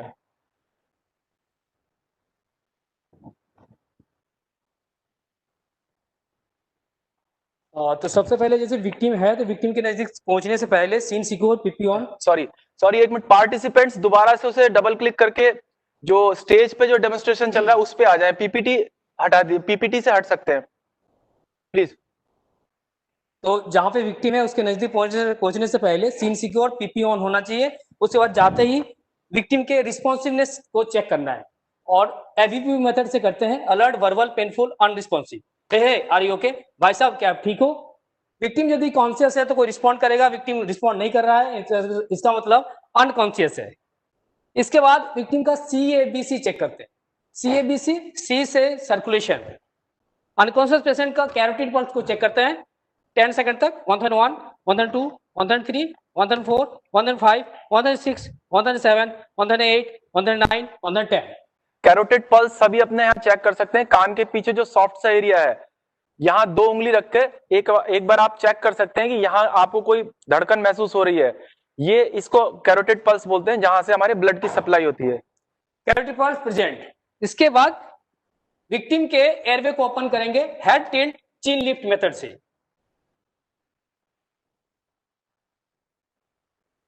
एयरवे ओपन करने के बाद एलएलएफ मेथड से ब्रीदिंग को चेक करेंगे। एलएलएफ का मतलब हुआ लुक, लिसन, फील। लुक का मतलब विक्टिम के चेस्ट के राइज एंड फॉल को देखना। लिसन, जो विक्टिम सांस छोड़ रहा है उसकी आवाज को सुनना, और गाल में ये जो सांस छोड़ेगा उसको महसूस करना, फील। इसी को देखें आप। 101, 102, 103, 104, 105, 106, 107, 108, 109, 110. Breathing present and adequate. उसके बाद ब्रीदिंग चेक करने के बाद ये देखेंगे कि विक्टिम को कोई लाइफ थ्रेटनिंग इंजरी तो नहीं है, जैसे कहीं पे सीवियर ब्लीडिंग है, उस ब्लीडिंग को रोकना है या ट्रीटमेंट देना है उनका। यदि एयरवे ब्लॉक है तो उनको खोलना है। तो ये है इनिशियल असेसमेंट। इनिशियल असेसमेंट का मेन मोटिव यही होता है कि विक्टिम के लाइफ थ्रेटनिंग प्रॉब्लम को पहचानना और उनको सॉल्व करना। हाँ, इसमें अभी जो इन्होंने एयरवे ओपन करने की बात करी, जब भी आप ट्रोमा केसेस देखेंगे या फिर जो मेडिकल केसेस, खासकर जैसे मिर्गिया ना, उसमें टंग फॉल हो जाती है। टंग अगर वो अनकॉन्शियस हो गया है तो उसकी टंग वापस चली जाएगी, गले के पास फंस जाएगी, जिससे चोकिंग होने के चांसेस हो सकते हैं। लगभग 40% चांसेस ऐसे होते हैं मेडिकल केसेस में कि केवल जो चिन हेड टिल्ट, चिन लिफ्ट मेथड से का इस्तेमाल करने से ही उसका एयरवे ओपन हो जाएगा। तो बहुत इंपॉर्टेंट है ये एयरवे का ओपन करना। और जिस भी केस में आप देखें कि अगर पेशेंट अनकॉन्शियस है तो उसमें ये जरूर करना चाहिए। और अगर उसमें अंदर कुछ जो सलाइवा या फिर उसको स्वीप, फिंगर स्वीप करके बाहर निकाला जा सकता है, निकाल देना चाहिए।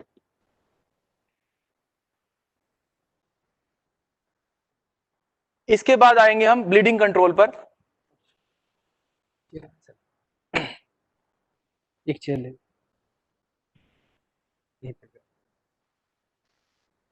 यदि किसी का सीवियर ब्लीडिंग हो रहा है तो ब्लीडिंग कंट्रोल करने के 4 स्टेप्स होते हैं। पहला स्टेप्स,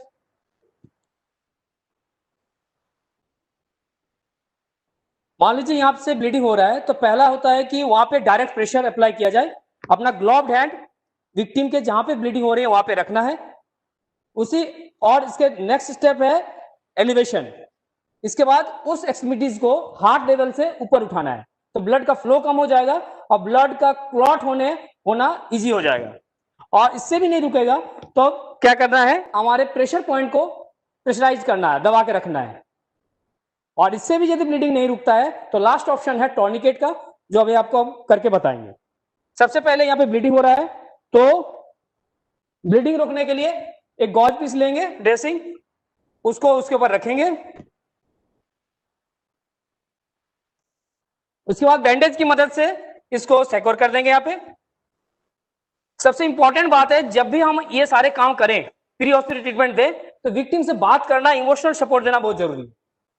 भाई साहब आप जल्दी से जल्द ठीक हो जाएंगे, थोड़ी छोटा सा घाव है, अभी आपको बैंडेज कर देते हैं। घर वाले का आपको फोन कर दिया गया है, अभी पहुंचने ही वाले हैं। इस प्रकार से इसको सिक्योर कर देंगे बैंडेज की मदद से ड्रेसिंग को।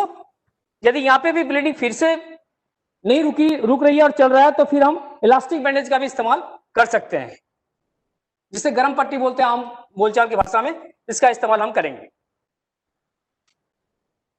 फिर भी यदि ब्लीडिंग नहीं रुक रहा है तो हम करेंगे इस एक्सट्रीमिटीज को एलिवेट करेंगे हार्ट लेवल से ऊपर।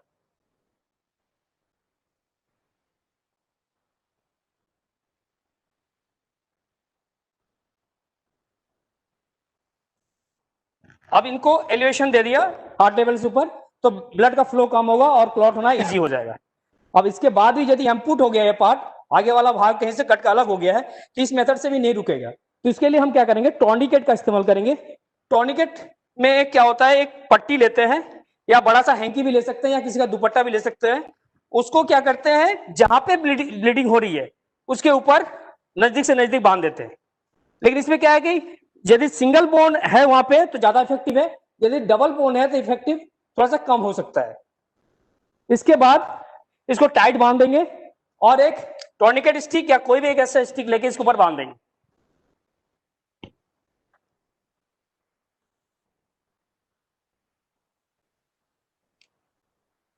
उसके बाद इसको इतना ट्विस्ट करेंगे कि ब्लड का फ्लो कंप्लीटली रुक जाए।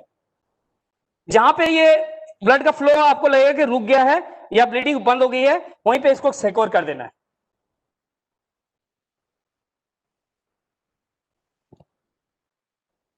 और उसके बाद इसको ऊपर की तरफ लाना है और जितने भी नट हैं ऊपर बांधना है।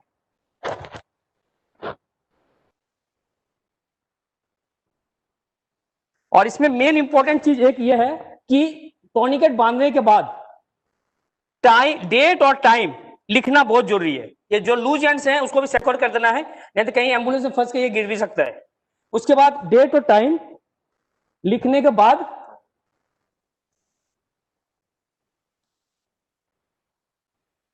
एक पेपर टप की मदद से इसको क्या करना है, यहां पे चिपका देना है।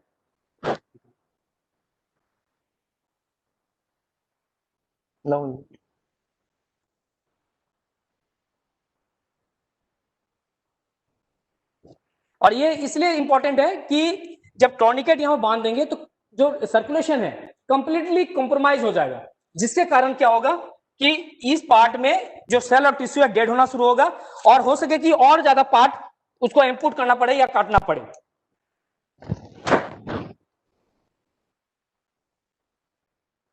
जैसे अभी लिख के यहां पे कर देना है। तो ये था टॉर्निकेट।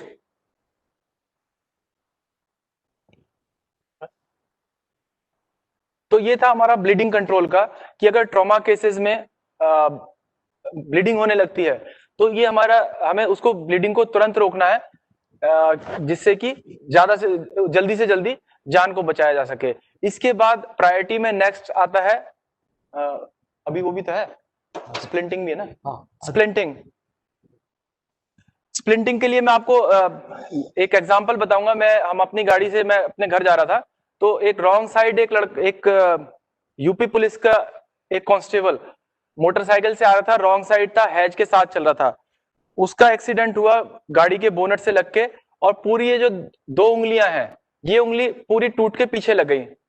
वहीं हैज से मैंने कुछ उठा के, एक मोटी लकड़ी उठा के उसी के रुमाल से उसको बांधा, उसको सिक्योर किया। तो ये सब किस तरह से करना है, और ये सारी चीजें ऐसी हैं जो अभी ये डेमोन्स्ट्रेट कर रहे हैं मिस्टर राजेश कुमार दत्ता, जो आपको चीजें डेमोन्स्ट्रेट कर रहे हैं।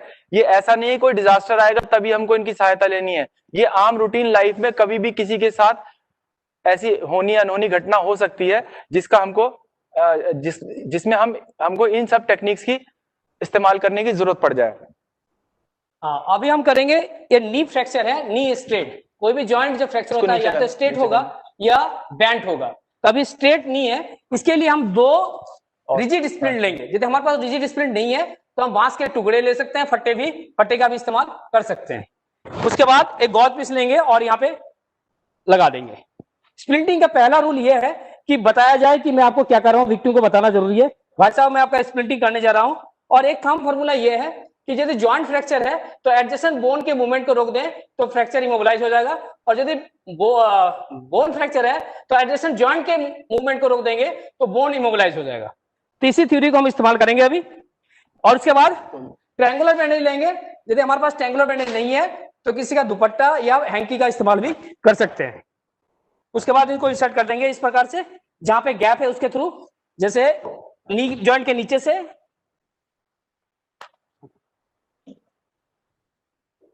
और इसको डबल करके करेंगे। सबसे पहला जो क्रेवेट्स है वो जहां पे फ्रैक्चर है उसके ऊपर और नीचे,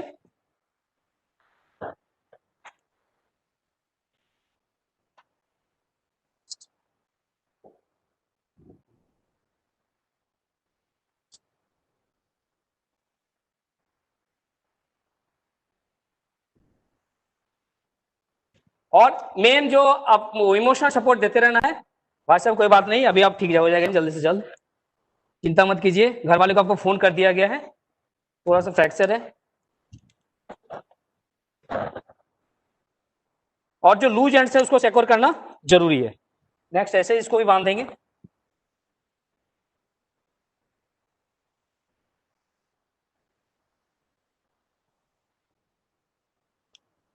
एक और लेंगे क्रेवेट्स, उसको ऊपर बांध देंगे इसके।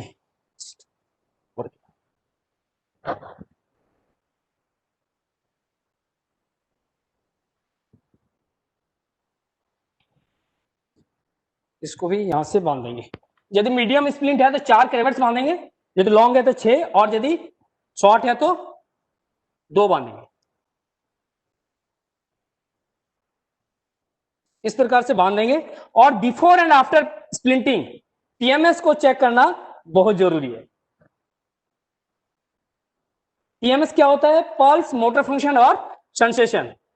बिफोर एंड आफ्टर इसलिए करना है ताकि बांधने से पहले यदि चल रहा हो, बांधने के बाद बंद हो गया हो, तो उसको थोड़ा सा लूज और टाइट कर सकते हैं।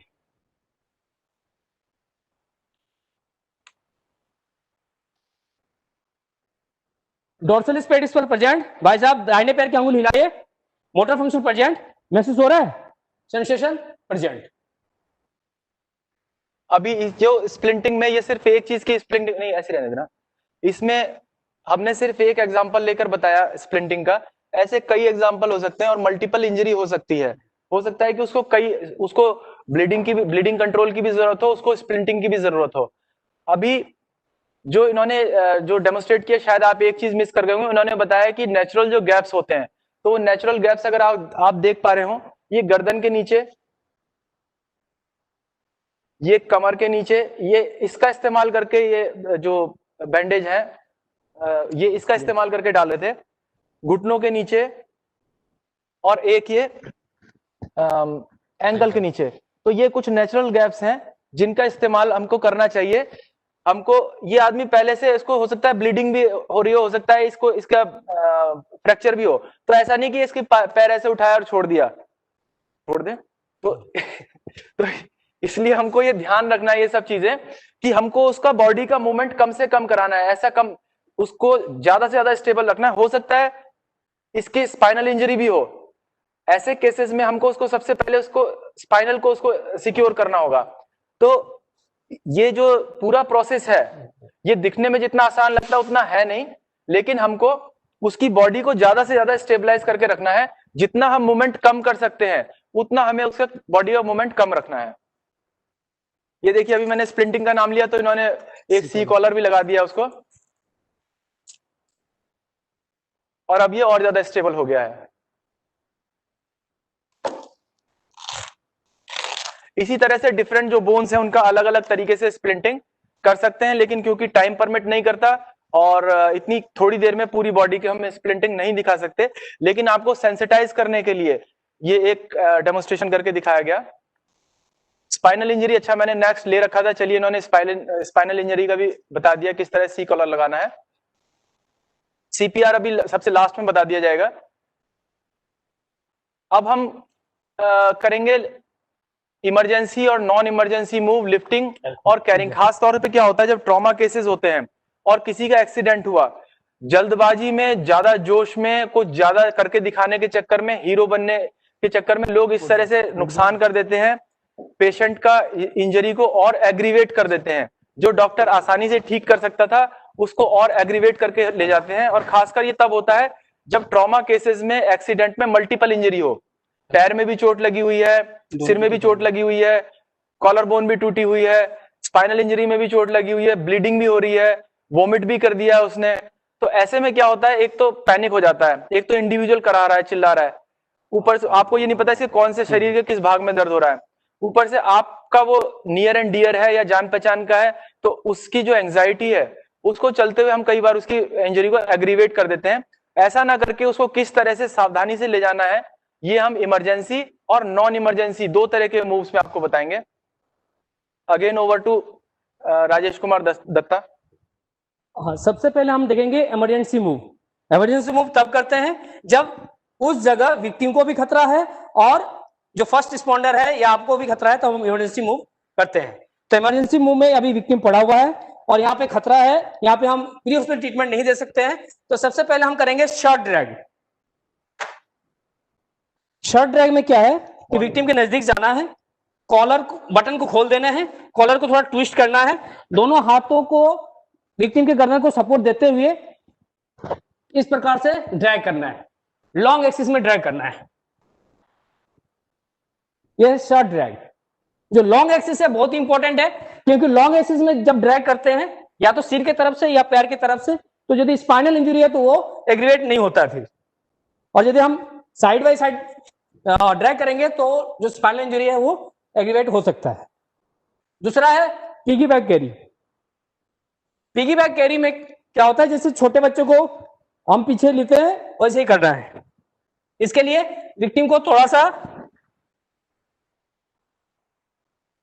ऊपर उठाना है, शोल्डर को पकड़ना है, फिर लेना है आगे, बॉडी को पीछे लेना है और इस प्रकार से ट्विस्ट होना है और लेते हुए हाथ को लॉक करना है इस प्रकार से ऊपर करना है। ये पिगी बैक कैरी घूम जाओ एक बार पूरा, बहुत ही इजी है ले जाना, बहुत दूर तक ले जा सकते हैं ऐसे में। बस। नेक्स्ट है कैडल कैरी। कैडल कैरी में जो वेट है वो कम होना चाहिए, 40 से 45 केजी का होना चाहिए, तभी उठा पाएंगे। उठ जाना, इस प्रकार से ले जाएंगे, जैसे हीरो हीरोइन को उठाता है इस प्रकार से। उधर से उधर। नेक्स्ट है आपका माइक। नेक्स्ट आपका ब्लैंकेट ड्रैग। आ जाओ, लेट जाओ।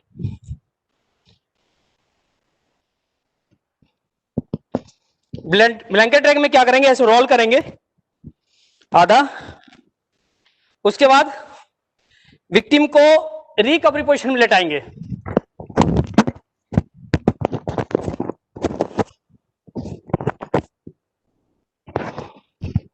उसके बाद विक्टिम को अपनी तरफ ट्विस्ट करेंगे, इनको रोटेट करने के बाद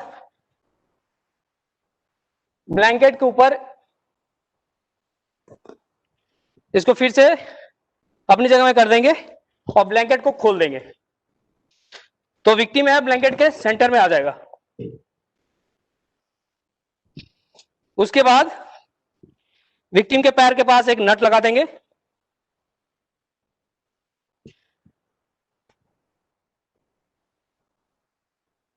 और एक नट लगा देंगे, और जो रेस्क्यूअर है वो बॉडी मैकेनिज्म का इस्तेमाल करते हुए कंधे के थ्रू नहीं, अपने थाई मसल के थ्रू उनको अपनी तरफ खींचेंगे इस प्रकार से।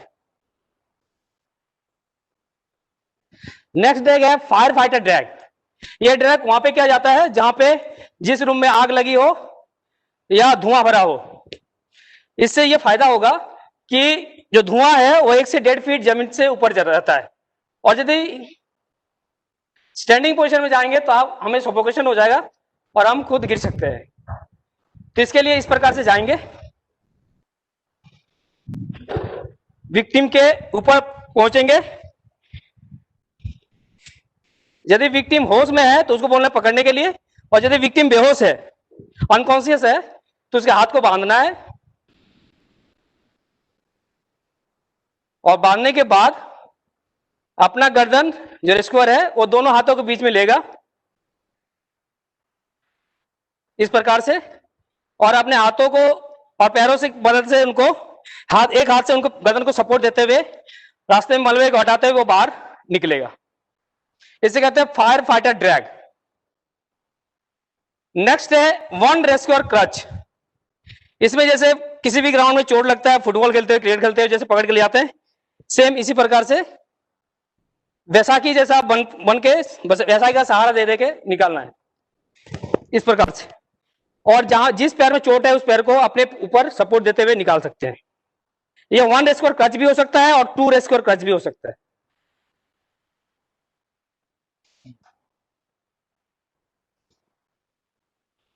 नेक्स्ट है 3 रेस्क्यू चाहिए। तो आप आ जाओ ना जितेंद्र साहब आप आ जाओ।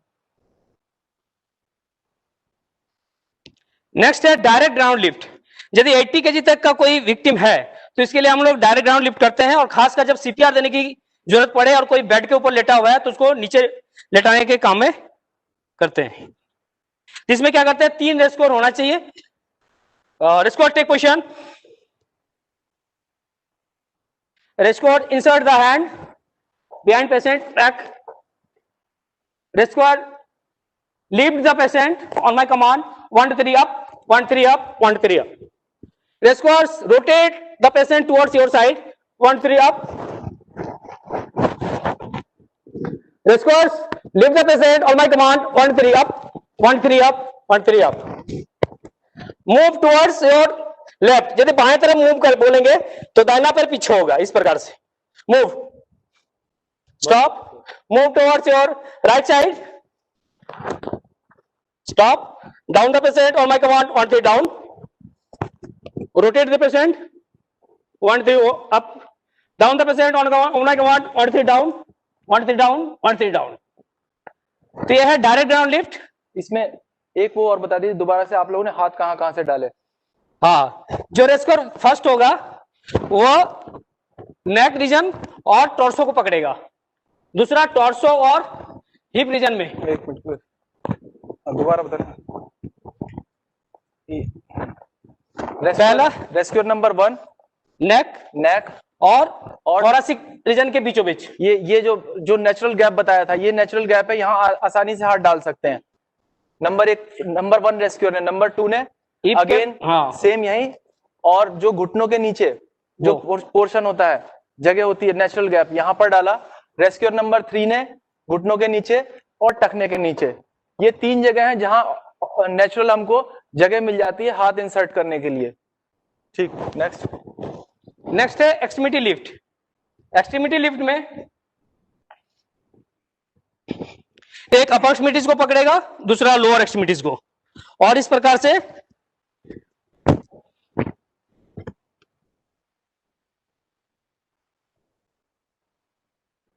lift the patient on my command, 1 3 up, 1 3 up. Move forward, move. इसको इस प्रकार से भी पकड़ सकते हैं. इससे क्या होगा कि रास्ते को देखने के आसान होगा. Move, stop. और यदि मेरे पीछे जाना है तो ये कमांड देंगे, move, stop. Down the patient on my command, 1 3 down, 1 3 down.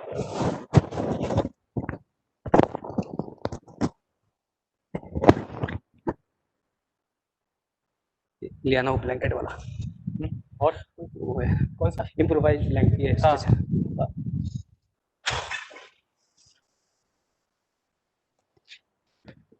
Next एक है इम्प्रोवाइज स्ट्रेचर.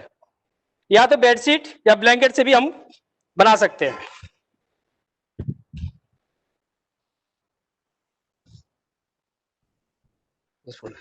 इसके लिए एक ब्लैंकेट चाहिए, 2 बैम्बो होना चाहिए या कोई 2 पाइप भी हो सकता है.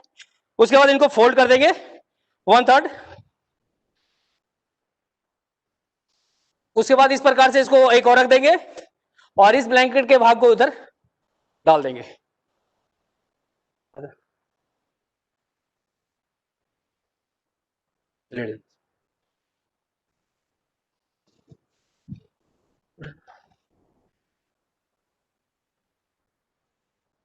Lift the patient, 1 3 up, 1 3 up. इधर घूम जाना. इस प्रकार से भी इनको पकड़ सकते हैं और उठा भी सकते हैं. और ये इम्प्रोवाइज स्ट्रेचर, जहां पे हमारे पास स्ट्रेचर नहीं है, इसका इस्तेमाल कर सकते हैं. रखे से खोल के भी दिखा देना कि वही स्ट्रेचर है. डाउन द पेशेंट, डाउन करना उधर से. ये इस प्रकार से बनाया जाता है. इसको यहां से फोल्ड किया, एक फोल्ड, दूसरे फोल्ड में एक बैम्बो है,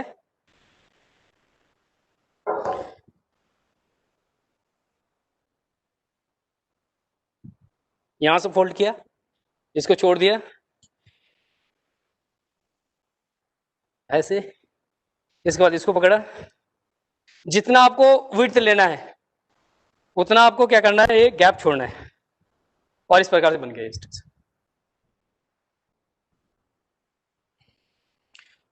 बहुत ही इफेक्टिव है ये स्ट्रेचर. Thank you. तो ये थे हमारे इमरजेंसी और नॉन इमरजेंसी मूव. मैं वापस पीछे आता हूं. ये ऐसी जगह में होंगे जहां ऊपर धुआं हो सकता है, धूल हो सकता है, या कोई हजार्डस गैस हो सकती है, जिससे रेस्क्यूअर्स और विक्टिम दोनों को खतरा हो सकता है, उन्हें क्रॉल करना पड़े. और अगर ऐसा कुछ नहीं भी है और कोलैप्स स्ट्रक्चर है, तो हो सकता है स्ट्रक्चर इतना कोलैप्स होगा कि आप सीधे खड़े होकर चल ही ना सकते हो, चल ही ना पा रहे हो, और आपको वहां झुके ही जाना है। तो ऐसे में जितना आसान यहाँ ग्राउंड पर दिखाई दे रहा था, आमतौर पर इतना आसान नहीं होता है, क्योंकि वहां पर चारों ओर कांच के टुकड़े फैले हो सकते हैं, रबल्स फैला हो सकता है, जो सीमेंट तार, जो वायर्स निकले हुए हो सकते हैं, बिजली और इलेक्ट्रिसिटी का वायर हो सकता है। तो वो जो सबसे पहले जब दत्ता उस्ताद ने जब वो बताया था कि मैंने सीन सिक्योर कर लिया है और पीपी ऑन कर ली, पीपी का मतलब था पर्सनल प्रोटेक्टिव इक्विपमेंट, जो एक रेस्क्यूअर्स अपनी पर्सनल प्रोटेक्शन के लिए जो चीजें पहनता है, फेस मास्क, ग्लव्स और बाकी जो उसने यहाँ पैड्स लगा रखे हैं, जो भी उसका इक्विपमेंट है वो सब उसने पहना हुआ है। तो वो उन्होंने ये बोल के बताया था कि पीपी ऑन मतलब मैंने पर्सनल प्रोटेक्टिव इक्विपमेंट पहन लिया है। तो डिपेंडिंग ऑन द सिचुएशन आपके पास जितना भी पीपीई है, पर्सनल प्रोटेक्टिव इक्विपमेंट, वो पहना होना चाहिए। नहीं भी है तो मुंह पे कपड़ा बांध सकते हैं, कुछ चीज ऐसे गिरने के चांस है तो जैसे पहले लोग सिर पे पगड़ी बांधते थे, ऐसे कोई टॉवल बांध सकते हैं। अगर आग वाली जगह है, ज्यादा गर्म हो रहा है तो कंबल ले सकते हैं, हो सकता है अंदर आग में जरूरत पड़े तो उसको कंबल से लपेटने की जरूरत पड़े, एक एक्स्ट्रा कंबल ले सकते हैं, कोई ऐसी चीज ले सकते हैं, डंडा या कुछ की जिससे कि हम उससे जगह बना सकें। तो ये हमारे प्रेजेंस ऑफ माइंड और लेवल ऑफ ट्रेनिंग पे डिपेंड करता है कि हम सिचुएशन को किस तरह से हैंडल करते हैं और कहीं हम पैनिक तो नहीं होते। इसके अलावा जो ये आपको शर्ट ड्रैग करना, ब्लैंकेट ड्रैग करना जो ये बताया, वहां मौजूद संसाधनों से हम ज्यादा से ज्यादा सेफ किस तरीके से विक्टिम को निकाल सकते हैं, ये डिपेंड करता है अगेन प्रेजेंस ऑफ माइंड पे और कॉमन सेंस पे।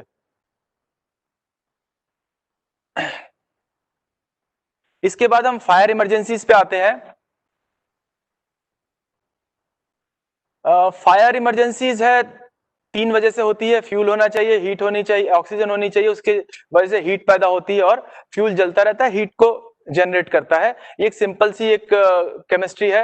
ये कंबस्शन मटेरियल पर डिपेंड करता है कि कौन सी तरह की फायर है। ये कई तरह की, हमें बस ये जानना जरूरी है, A B C D E और K टाइप की फायर्स होती हैं। ये अलग अलग जो मटेरियल है, क्योंकि वो टाइम घड़ी का समय होता जा रहा है तो इसलिए मैं इसे थोड़ा सा जल्दी स्किप करूंगा। हमको है कि इसको फायर का डॉज कैसे करना है। तो 2-3 तरीके हैं। जो सबसे पहले जो एक हमने ट्रायंगल दिखाया कि एक तो इग्नाइटिंग टेम्परेचर है, एक फ्यूल है और एक ऑक्सीजन है। इनमें से एक चीज को अलग कर दिया जाए तो आग बुझ जाएगी। ये हो सकता है स्टारवेशन, मतलब उसको जो फ्यूल मिल रहा था, उसको जो सप्लाई थी उसकी वो कट कर दी जाए, या ब्लैंकेटिंग, उसको उसकी जो ऑक्सीजन है, ऑक्सीजन जो जहां से मिल रही थी उसको बंद कर दिया जाए, उसे किसी ऐसी चीज से ढक दिया जाए जिससे उसे ऑक्सीजन ना मिले। ये हो सकता है कोई किसी तरह का वेट ऑयल हो सकता है, किसी तरह की ब्लैंकेट हो सकता है सॉरी, या फिर जो उसमें तीसरा कंपोनेंट था हीट का, जो हीट का कंपोनेंट था उससे कूल करके हो सकता है। ये पानी से भी हो सकता है, किसी तरह का और कूलेंट भी हो सकता है। फायर एक्सटिंग्विशर मौजूद है, कई क्लासेस के हैं, अलग अलग क्लासेस के लिए अलग अलग फायर एक्सटिंग्विशर का यूज होता है, जो उसके ऊपर लिखा हुआ होता है फायर एक्सटिंग्विशर के। यूज कैसे करना है इसको, फायर एक्सटिंग्विशर को लगे हर जगह होते हैं। मैं गाजियाबाद में एक सोसाइटी में रहता हूँ, 8वें फ्लोर पे मेरा घर है। एक दिन वहां 6ठे फ्लोर पर, 4थे फ्लोर पर आग लग गई और आग लगते लगते 6ठे फ्लोर तक पहुंच गई। जो बिल्डिंग के कॉमन डक्ट्स होते हैं उसमें जो इलेक्ट्रिसिटी सप्लाई होती है उसमें आग लगी और आग लगते लगते ऊपर वाले फ्लोर तक पहुंच गई। नंबर 1 गलती, सभी लोग, लगभग सभी लोग लिफ्ट के बाहर भीड़ लगाकर खड़े हुए थे, डर रहे थे, चिल्ला रहे थे, लेकिन काम कुछ नहीं कर रहे थे। सब चिल्ला जरूर रहे थे, सब डर भी रहे थे, सब जिसको जहां मन कर रहा था वो वहां कॉल भी कर रहा था, भागने की कोशिश नहीं कर रहे थे क्योंकि सबको लिफ्ट से जाना है, जबकि खास तौर पे लिखा रहता है कि आग और भूकंप के टाइम में लिफ्ट का प्रयोग न किया जाए। उसके बाद हमने अपनी टीम को बुलाया फायर एक्सटिंग्विशर के साथ। 13 फ्लोर की बिल्डिंग है, एक भी फ्लोर पर फायर एक्सटिंग्विशर काम नहीं कर रहा था, एक भी फायर एक्सटिंग्विशर भरा हुआ नहीं था। तो जो भी RWA सोसाइटीज में रहते हैं जो इस तरह का इस्तेमाल कर, जहां फायर एक्सटिंग्विशर है, या आपके ऑफिसेज में या स्कूल में, केवल डिजास्टर मैनेजमेंट का टिक लगाने के लिए उसका इस्तेमाल ना हो कि हमने वहां लगा रखा है। समय समय पे ये चेक भी किया जाना चाहिए कि ये ऑपरेशनेबल है या नहीं है। उसके बाद उसको यूज करना आना।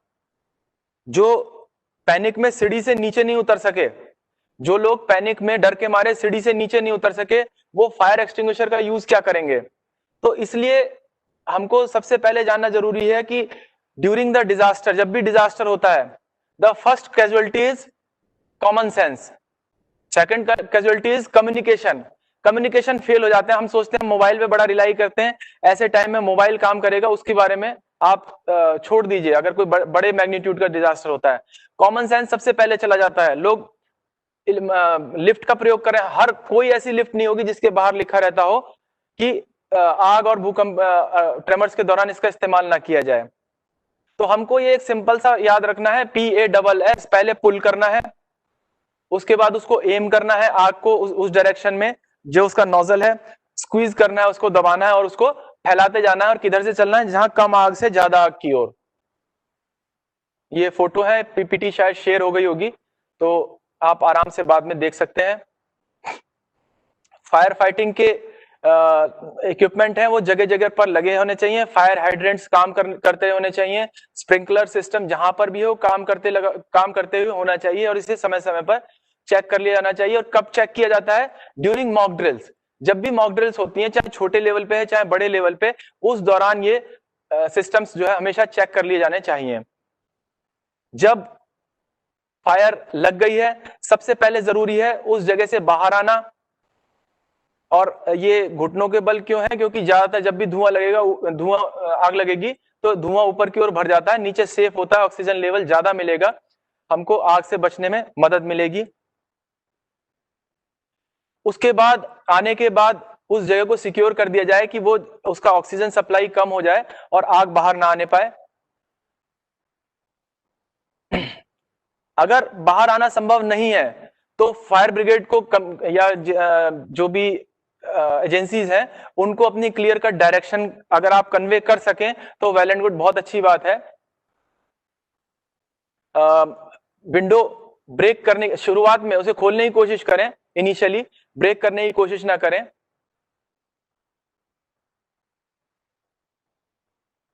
और जो विंडोज हैं वहां पर लोगों को क्योंकि ज्यादातर हाई राइज में होता है कि आपकी लोकेशन ट्रेस नहीं हो पा रही है, तो ऐसे में विंडो के ज्यादा करीब रहेंगे तो लोकेशन को ट्रेस करना और अपने सिग्नल्स कन्वे करना ज्यादा आसान रहेगा। पैनिक में जंप ना करें। आपने देखा होगा कई बार जब भी कुछ ऐसे बड़े इंसिडेंट होता है तो कुछ कैजुअलिटीज केवल जंप करने से हो जाती हैं, जो पैनिक में जंप कर जाते हैं। बी पेशेंट, हमेशा अपनी एनर्जी बचा कर रखें।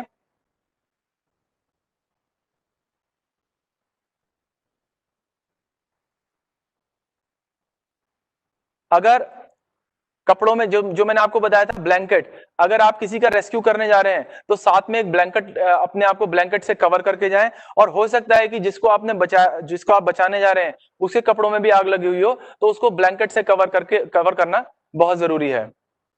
जब भी किसी को रेस्क्यू करने जाएं, हमेशा मैं शुरू से जो हर डिजास्टर में बोल रहा हूं कि पैनिक ना हो, जल्दबाजी में ऐसा काम ना करें कि विक्टिम तो बाद में किसी और द्वारा बचा लिया होता, लेकिन इंडिविजुअल जो बचाने गया था उसे बचाने के लिए किसी और को बचाना के लिए जाना पड़े और वो खुद विक्टिम बन जाए, उस चीज का ध्यान रखें। दरवाजा धीरे से खोलें क्योंकि आपके केस में अंदर हमेशा प्रेशर ज्यादा होगा, धुआं ज्यादा होगा। दरवाजा खोलते ही लगातार डायरेक्ट फायर आपके ऊपर आ सकती है।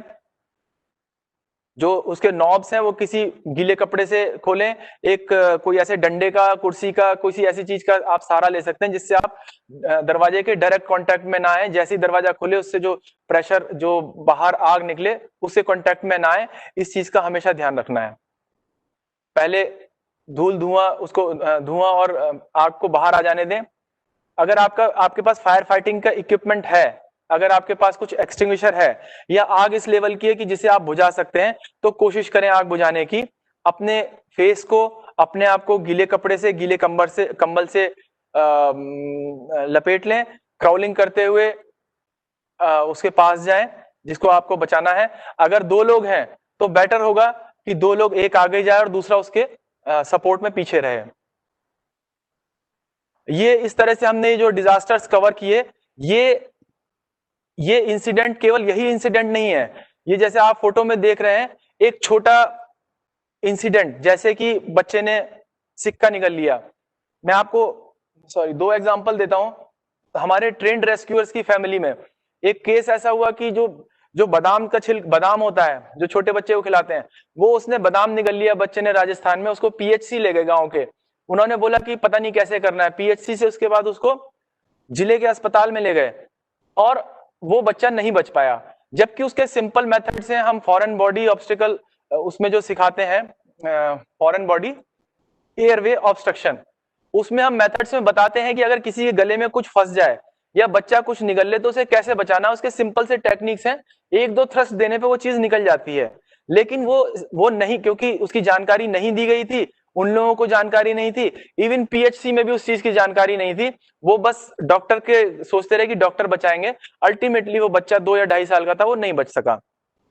जो मैंने अभी आपको एक बाथ टब दिखाया था, उस बाथ टब में मैंने एक इंसिडेंट देखा है, सुना है कि उसमें बच्चा स्लिप हो गया, कोई ऐसा बच्चा था जो बैठ नहीं पाता था, 4, 5, 6 महीने का, जो बैठना शुरू ही करता है, उसकी मदर ने उसको उस बाथ टब में बिठाया और कपड़े सुखाने बाहर चली गई, वो अंदर स्लिप हो गया। जब तक वो उसने देखा, उसने काफी पानी उसके जा चुका था लंग्स में, और उसको भी कोई प्री हॉस्पिटल ट्रीटमेंट नहीं दिया गया, और जब तक वो डॉक्टर को ढूंढा गया तो बच्चे को अनफॉर्चुनेटली वो बच्चा भी नहीं बच सका। ये 2 इंसिडेंट मैंने ऐसे देखे हैं कि लोगों को जानते हुए भी या तो वो समय पे उसको प्री हॉस्पिटल ट्रीटमेंट नहीं दे पाए, या उन लोगों को जानकारी ही नहीं थी, और वो ऐसे सिंपल मेथड्स जिनको इस्तेमाल करके हम किसी की जान बचा सकते हैं, वो मेथड्स के बारे में उनको जानकारी नहीं थी। तो ये जितनी भी मैंने चीज बताई, इसमें किसी तरह की ट्रेनिंग की, किसी तरह का इक्विपमेंट खरीदने की किसी को कोई जरूरत नहीं है। Survival is a basic concept of human being. सदियों से, कई सालों से, हजारों सालों से, जब से 70,000 साल पहले लगभग, जो होमोसेपियंस से पहले होमो निएंडरथल था, होमो इरेक्टस था, तब से जो हंटर और गैदरर्स हैं वो जंगल में रहते आए, अपना सर्वाइवल की उनकी एक इंस्टिंक्ट है। वो जब हंटर था, वो अगर किसी का शिकार कर रहा है तो उसे पता था कि तुम्हारा शिकार भी कोई कर रहा होगा, तुम्हारे पीछे भी हो सकता है कोई चीता घात लगाए बैठा हो। गैदरर है जो कुछ फल या फ्रूट्स कुछ चुन रही है या चुन रहा है, उसके ऊपर भी कोई जगुआर घात लगाए हुए हो सकता था। तो किस तरह से हमें उन सब चीजों से निकलना है, वो चीजें हमारे बैक ऑफ द माइंड में अगर नहीं भी है, मसल मेमोरी में नहीं है, लेकिन हमारी जेनेटिक मेमोरी में वो चीजें हैं।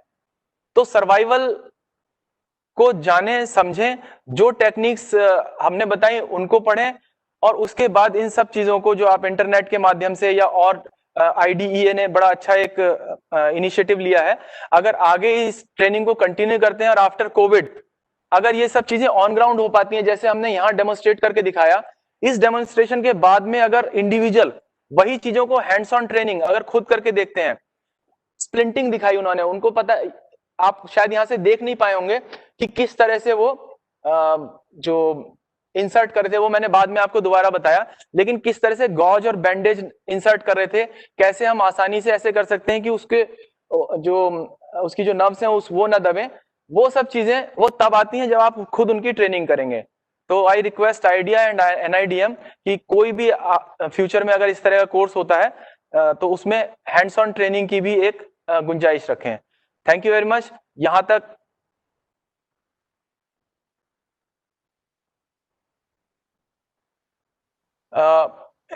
इसके अलावा अब किसी का कोई इसमें बीच में कोई सवाल हो तो I would very much happy to answer that. Thank you sir. And I think एक क्वेश्चन है चैट बॉक्स में, उसमें लिखा गया है कि अगर कोई बच्चा बड़ी चीज या सिक्का निगल जाए तो उसको कैसे बाहर निकाल सकते हैं? मैनिकिन क्या है उस टाइम हाँ। क्या जी। एक्शन लेना चाहिए? तो ये मेन क्वेश्चन। इसको आओ तुम आओ। एक हम एडल्ट का बताते हैं, बच्चे का भी अभी मैं आपको शो करके दिखा देता हूं, hardly it will take 2 minutes. Mannequin मंगा लिया बच्चा? यदि किसी एडल्ट का FBO हो गया, यानी फॉरेन बॉडी एयरवे ऑब्स्ट्रक्शन हो गया है, यानी रेस्पिरेटरी ट्रैक में कोई चीज फंस गया है या गले में कोई फंस गया है, तो ये इस कंडीशन में मिल सकता है। इसे कहते हैं यूनिवर्सल साइन ऑफ चॉकिंग। तो यदि ऐसा है तो नजदीक विक्टिम के नजदीक जाना है और बोलना है ट्राई टू कफ, भाई साहब खांसने की कोशिश कीजिए। यदि खांसने से निकल जाता है तो ठीक है, नहीं तो अपना मास्टर जो पैर है उसको दोनों पैरों के बीच में रखना है और विक्टिम को बोलना है कि गले को छोड़ दे, भाई साहब गले को छोड़ दीजिए। उसके बाद जिफार्ड प्रोसेस लोकेट करना है। जिफार्ड प्रोसेस जो स्टर्नम है, स्टर्नम के लास्ट पॉइंट में एक जिफार्ड प्रोसेस बोन है, उसके बाद नवल को लोकेट करना है। जिफार्ड प्रोसेस और नवल को लोकेट करने के बाद अपने जो राइट हैंड का एक फिस्ट बनाना है। फिस्ट बनाते समय ये जो अंगूठा है वो अंदर की तरफ होना चाहिए और इस प्रकार से फिस्ट बनाए और जिफार्ड प्रोसेस और नवल के बीच में इसको प्लेस कर दे। उसके बाद दाहिने हाथ बाएं हाथ से इसको लॉक कर ले और विक्टिम को बोले भाई साहब थोड़ा आगे की तरफ झुक जाइए। इसके बाद अंदर की तरफ और ऊपर की तरफ ट्विस्ट करें इस प्रकार से।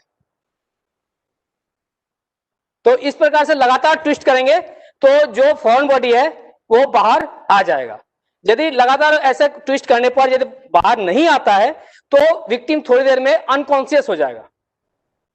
अनकॉन्शियस जैसे हो जाएगा विक्टिम को सपोर्ट देना है और विक्टिम को धीरे धीरे करके ग्राउंड में सरफेस में लेटा देना है। लेटाते समय ध्यान रखना है गर्दन को छोड़ना नहीं है। इसके बाद हम सीपीआर की कार्रवाई करते हैं। उसमें हम लोग चेस्ट थ्रस्ट देते हैं और 30 बार चेस्ट थ्रस्ट और 2 बार सांस देते हैं। वो उसके बाद रहने। तो ये था अगर एडल्ट के केस में। नाउ अगर बच्चे का केस है तो बस ठीक है। अब बच्चे के केस में जो उन्होंने जो क्वेश्चन आंसर बॉक्स में जो सवाल पूछा है, ये छोटा बच्चा अब इस बच्चे को किस तरह से इसने सिक्का निकल लिया है, या जो मैंने बादाम वाला केस बताया था जो आलमंड, वो इसने निकल लिया है, तो उसके केस में क्या करना है वो देखिए। थोड़ा ऊपर कर देना। सबसे पहले जो इन्फेंट ने यदि कोई चीज निगल लिया है तो कंफर्म करना है कि कोई चीज निगला है या बीमारी के कारण इसका एयरवे ऑब्स्ट्रक्ट हुआ है। तो पता चला कि कोई टॉय इन्होंने निगल लिया है तो लेने के बाद मदर से ले लेंगे। उसके बाद जो इन्फेंट है उसको स्टिमुलेट करना है, या तो रुलाने की कोशिश करें या हंसाने की कोशिश करना है। इसके लिए पैरों में गुदगुदी करें या चूटी काटें। तो ऐसे करने पर बच्चा रोएगा तो हो सके कि वो सिक्का निकल जाए या वो टॉय निकल जाए। यदि ऐसा करने पर नहीं होता है तो ऐसे वी बनाना है। नाक और ये जो वी है ये नाक और मुंह को छोड़ते हुए ऐसे पकड़ना है, इसीलिए वी बनाया है, नहीं तो एयरवे और ऑब्स्ट्रक्ट हो जाएगा। इसके बाद जो इन्फेंट है इसको उल्टा कर देना है ऐसे, और अपना पैर है थोड़ा सा आगे कर लेना है ताकि डाउनवर्ड हो, ऐसे ना हो, डाउनवर्ड हो। और उसके बाद ये 2 हड्डियां होती हैं यहाँ पे हमारे सभी की, दोनों स्कैपुला के बीच में अपना ये जो हाथ का पाम का हिल है उससे 5 बार बैक ब्लो मारना है। 1 2 3 4 5। फिर बच्चों को उल्टा करना है।